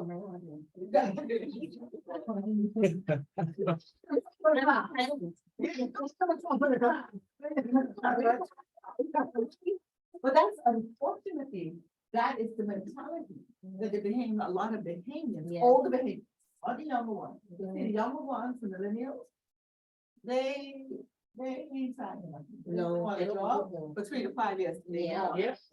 No, for true. Not even here. That's what they need, that's what they need, yeah. Nope, that's the truth.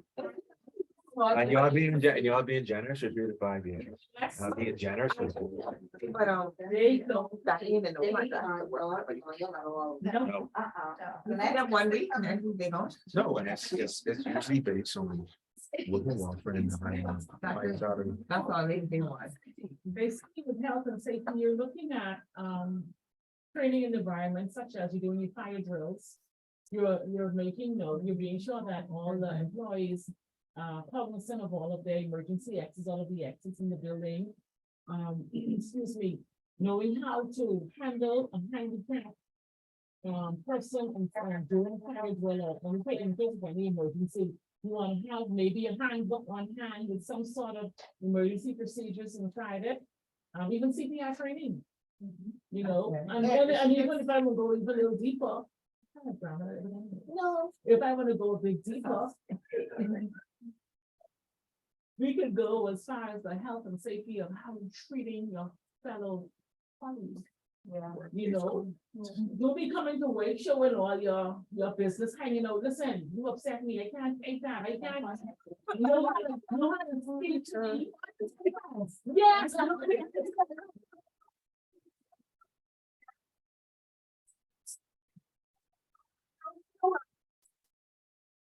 But yeah, the cool thing about health and safety is the organizations are obligated or should be obligated to work to a safe work environment. Yeah. And whatever all that entails, that's what we should be doing, even from the mental. Yep, state of physically it. and mentally, I have in my,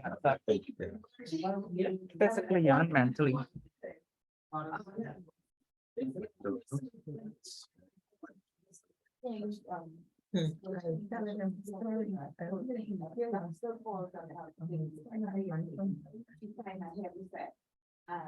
Watch your mouth now. She works with a lot of males. No, she has the curves and she works with a lot of males and she was walking away.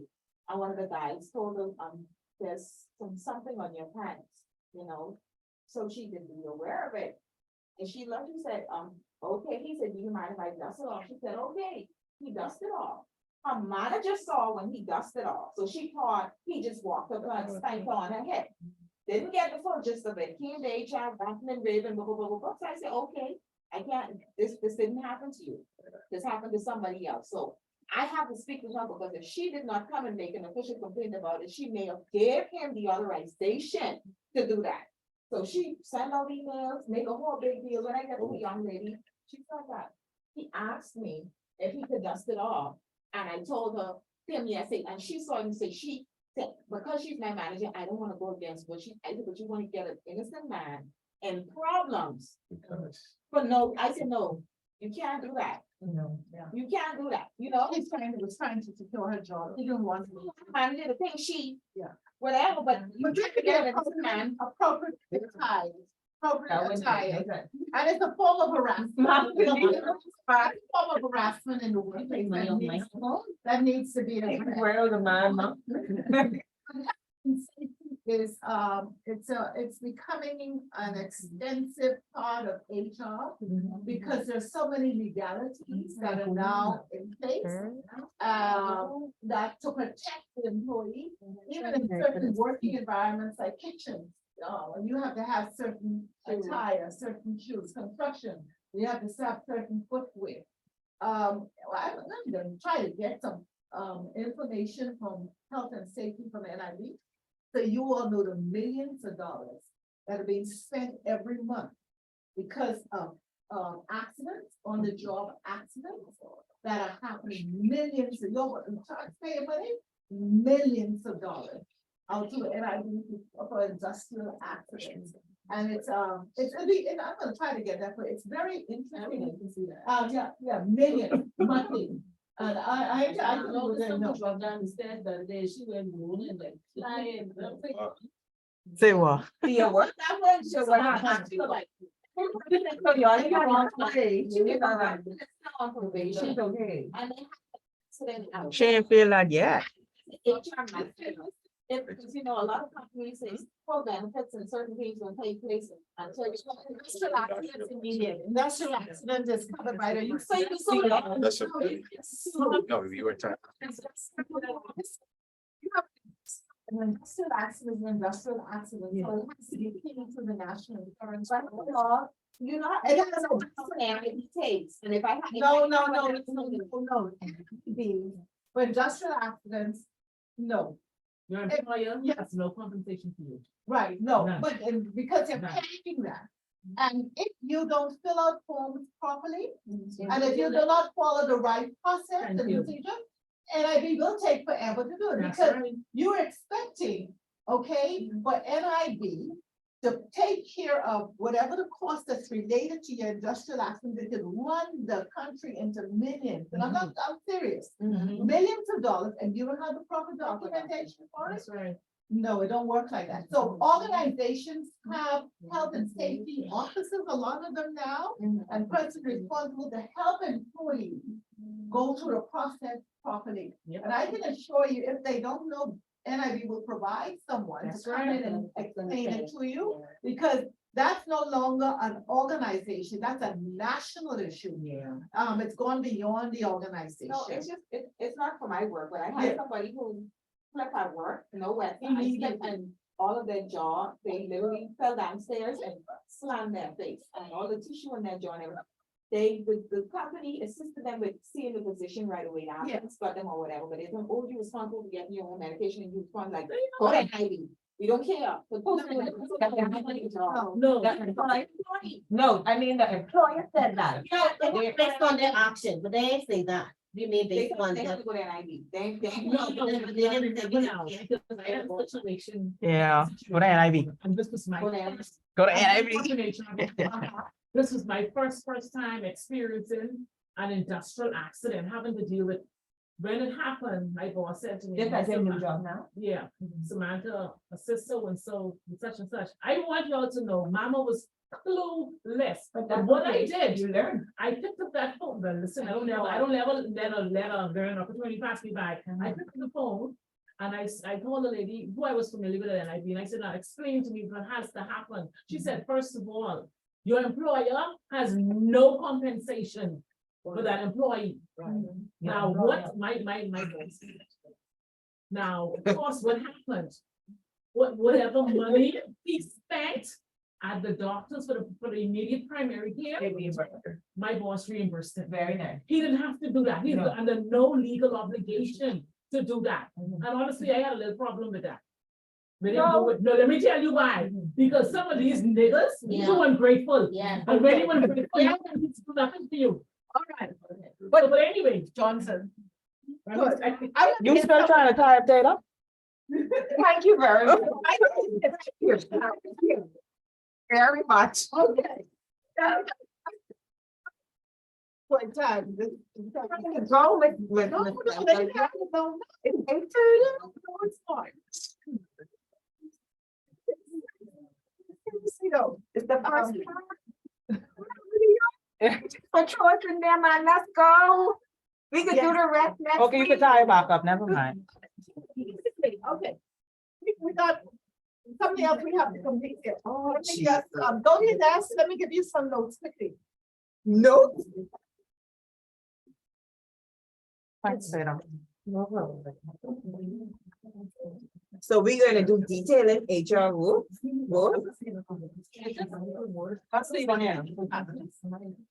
Becca, we're gonna go talk about detailing HR rule. Yeah. That's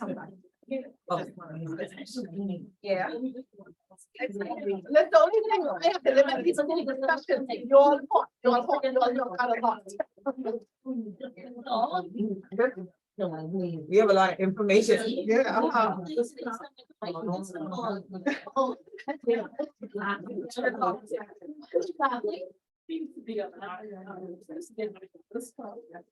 No, but I'm gonna make a note and try to get somebody from NIV.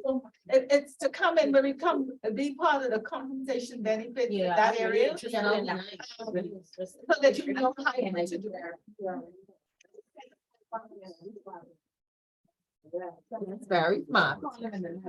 Well, for your contributions, I think you all have a better understanding, each one who didn't, and is clarified the key roles of the fundamental principles of human resource management. In our books, Miss, it's breaking up, 2:38. Sorry. I'm so she getting now. you can hear me better here? Voting? May have lost you, may have Yes, lost. but it's still breaking up. Oh, that seems to be the Wi-Fi, because you're breaking up, coming over to me as well. And it's I think- weather, it's yeah, I weather as think- well. I Pardon? I think it's my time because my electricity is off, so I'm using my phone Wi-Fi to connect. Oh, okay, we're winding up in a minute. Okay, so I'll make sure that McGill sends you the text and everything, and it's gonna be a reading for the assignment, okay? But just bear with us for 10 minutes, 10 more minutes. What's the assignment? Page 2 of our textbook. We will come back to deal with that 2 and 3, but like I said, we're gonna be using our textbook quite a bit this year in the assignments that Mrs. Marcel has outlined. So next week, we're gonna come, we will come back to that, but I want to give you where it talks about the administration, the organized operational and operational expectations and strategic. We will come back to that and begin next week class today, but I want to give you a few points defining administration and expectations as a strategic partner. That's because I'm trying to rush. Let me slow down. No, we're not gonna, no, I'm gonna give some definitions before we leave here, which I need you to take down, but I also want to go quickly before you all rush out here. Your assignment, where it talks about choose one core process in your organizational system and illustrate, that's page 6. Illustrate how the applicable HR role functions with the process and make suggestions that can enhance or improve the effectiveness of the relationship between the process and the HR role. That's your assignment. We will begin our class with that. But to do that, I need to give you some quick definitions, and so you can take some notes down quickly here. When we talk about the administrative role of HRM, human resource management, I have noted here the administrative role of HRM is heavily oriented to processing and record keeping. So what we're saying about, Sorry, is it aligned with any of these subtopics or no? yes, it is. What I'm giving you now, you Okay. need to know, need to have You an need to know. understanding, basic points Okay. to be able to do that, okay? Heavily orientated to Start again. processing. I'm saying that the and- administrative role of HRM is heavily oriented to processing and record keeping. So it deals with a lot of processing and record keeping. And what that record keeping is about maintaining employee files and HR related data, basis that you collect from employees, processing employee benefits, such as claims, like Molly said earlier, insurance, answering questions about tuition, like we've mentioned earlier, sick leave and benefits and policies. Okay, that's what the administrative role of HRM, basically in a few sentences, words, is all about. These activities must be performed, I have noted in my notes, accurately, efficiently, and promptly. However, what we have happening today is automation. So once you input this data into your HRM systems, okay, normally it's very accurate if it's inputted accurately, and you can access it for reference easily. You said these activities must be performed accurately, proficiently. And efficiently, promptly. You can't, if you hire somebody today, get that information today. There's some people go home and they never wake up. And they're an employee. Okay? And it's, I mean, unfortunately, it is real. When you work long enough, you've seen some things. Some people, pandemic showed us again, had to be airlifted out of here immediately because of the severity of their the severity of their illness during the pandemic. If you didn't have some of this basic information in your database, when the hospital call or whoever, you're in trouble. It's so You go to work that morning. exactly. you go home that night. So it's so you realize how important your role is. You all don't play with your roles Yes, and take your work Can't very call an emergency seriously. contact, Can't call nobody because you don't have nothing. Nothing, Yes, exactly. Linda, where you from, Linda? Ah, John, forgive me, man, it's the headache for. and we're talking about the administrative administration, the role. Oh, okay. administrative role of Yeah. HRM. Okay, so then we have the operational role. And these HRM roles are normally tactical in nature. And one of the things I have noted here is that compliance is a major activity of the operational role of HRM. Compliance is a major activity of this role in the operational role of HRM. In that, I'm saying that laws must be adhered to.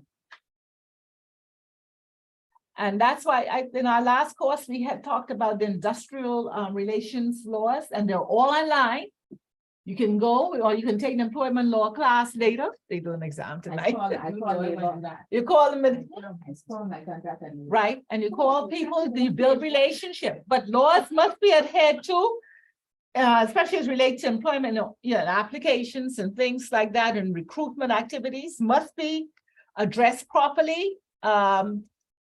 And you should independently familiarize yourself with that Industrial Relations Act.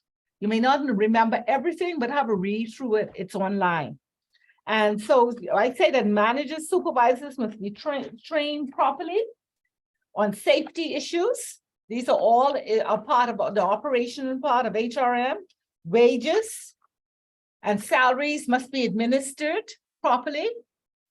And there should be like a coordination of these activities between HR and management in the organization. The salaries, the wages, the compensation, the legalities. In other words, what you know, your managers should know also as it relates to the organization. And one of the things in the operational side of HRM, I have noted here, is that it requires us or you to identify and implement programs and policies in the organization. So what I'm saying here is that when we talk about the operational role of HRM in the organization, we as HR managers should implement programs. We should implement, I call them awareness seminars, workshops, for example, and we should implement policies. Make the policies that are relevant to today, okay? That can address the issues that you are dealing with today. We should be igniting them. We should be pushing these policies and sharing them with the management of your organization and getting input from them to implement new policies to protect and to protect employees, to address issues that need to be addressed. And then we can conclude with this one, that there is the strategic role, Lord God Almighty, of HRM. I have noted here in my notes, this emphasizes that people in the organization are valuable resources representing your organization's investment. Repeat that for me, please. That people in an organization are valuable. We know that, right? And they represent, whoever you hire represents your organization's investment in people.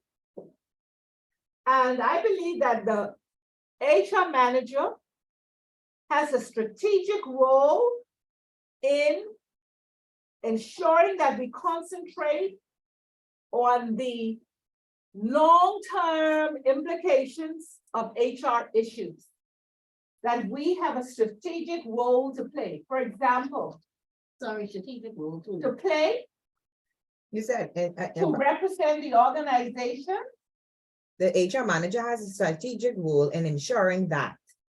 What's the next word? I just want you on the table, I can't remember You exactly are what right, I'm listen. saying. Well, you're talking about gender.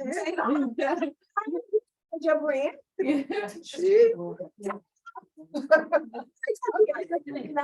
What I'm saying here from my notes, I'm just trying to abbreviate that we have a strategic role to play. And what we should do, because the organization has made major investment with people and bringing them to the organization. And so we have a strategic role, a very important role to play to protect that investment over time, okay? And so to protect the organization's investment in people, we should implement programs, awareness programs, okay? To protect and to ensure that over time, we are contributing to making things better in the organization, because we're addressing HR issues now before they happen. Okay, so over time, those investments will be protected because of what we are doing. But you have to be visionary in a strategic role. You cannot just deal with what's happening in the front of you now. An issue may arise today, okay? It's never happened, okay? But the issue and discussions may come up. And so as an HR manager, you want to make recommendations and make suggestions as to what should be implemented, any policies, any new procedures which should be implemented to protect the organization's investment over time. I'm going back to Dorian. Every organization now probably has a crisis management plan, okay? And not just the deal with hurricanes. Thanks for saying that. I want to mention that in my book. We need that. Yeah, you have to have a backup. You have to have a crisis management plan. What are you going to do in the event of? Organizations may close down for 3 days. Maybe some may close down for a week. But we know that operation is critical to the people of the nation. I'm using it as an example. So we got to get it up and running as quickly as possible. It may not be as efficient as it was prior to, but at least it's working. I'm thinking of Nathan, when the bridge closed down, so nobody moved, nobody get hurt, right? They had to have people, because you had guests who were stuck. Oh, yeah, the kitchen on the fire, the backup, how the kitchen go operate. Yeah, I mean, so many different things. They had to have a backup.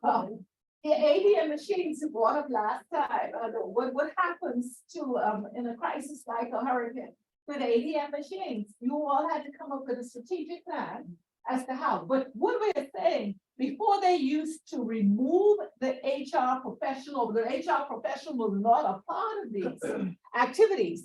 But now this is how we, as they say, sit at the table. We make these recommendations, we implement these policies to ensure that the operation, I remember the preschool, that was in the preschool council. The first person, we had to come up with things to so that people could, preschool could open, so people could go back to work. That was not easy. You were, that, I don't know if you were experiencing it, but that was not easy. You want the hotels to operate, you want, industry to get up and running, but what are people gonna do with their children? And that's why also we had to come up with plans so that people could work from home. Now, people could work from home, but they never was given a computer before, and certain people in organizations had a computer. Okay, so you had to find organizations, large ones buying thousands of computers to make it possible for people to work distant from home. So as an HR professional, you're contributing to the strategic operations or the strategies that are gonna help to continue operations in the event of a crisis. Emergency numbers. You had to come up with voicemail, okay? If there's an emergency, who to call, what to call, that's something HR had to initiate. And so there's so many things that we had to do that we had not done prior. So when we talk about strategies and strategic planning and participating in that, there are a lot of things that we have to flesh out and think through that we have not had to do before now. And so when you talk about the strategic role of the HRM, we got to look at sometimes collecting data, analyzing this data to make a recommendation as to how to move forward. If you're collecting this data, who is going to analyze the data and open and analyze the data that's collected to your HR manager? You expect the HR manager to do that? That's someone has another job with someone else. The data analyst, okay, who can interpret and present this data to the appropriate management team so that proper decisions can be made and budgetary recommendations can be inputted to meet that need. That's when you talk about the strategic role of the HRM. We're not just implementers of keeping files, record keeping. We're not just record keepers. We're much more than that in the roles that we play now. Let's see, I'm just trying to break, see where we can break so that we can pick up properly next week. You know,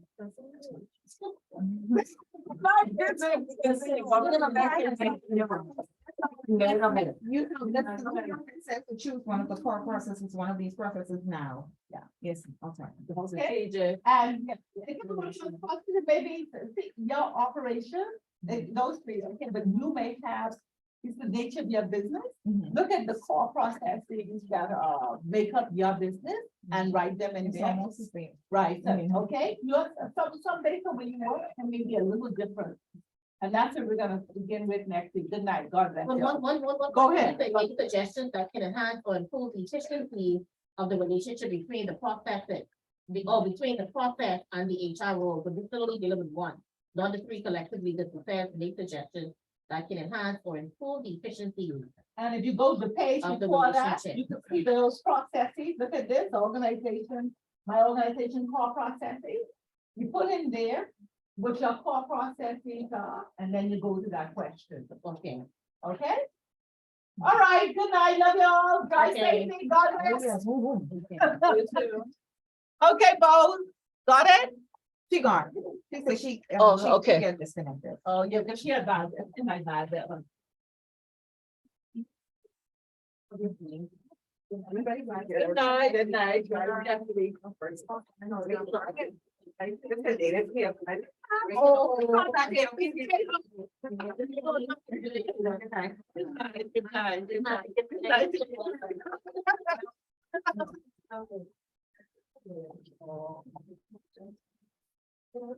Oh, dear.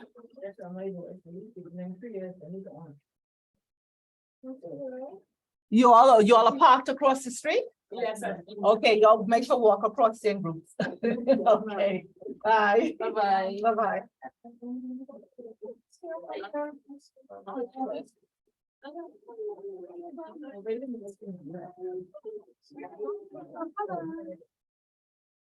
I'm trying to tell these two, in class, these would be like a talk.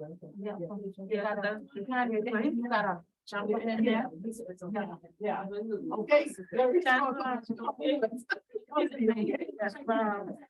Making changes. Oh, yeah. This is, I think one of the office going on, goes in the door, right over there. Miss Ting. Yeah, that's the same thing you tell me, child. I got the name, I don't want to. Johnson name. Johnson Bethel. Bethel, yeah, Johnson Bethel, yeah, yeah. Oh, man, listen, they need to put the slim screen on there. I don't want the slim I need to screen. pull this, oh, where's the thing for this? Probably next month, I wanna ask you some. Okay, Get some ideas. I just put the plug. Yes. Okay, My little office.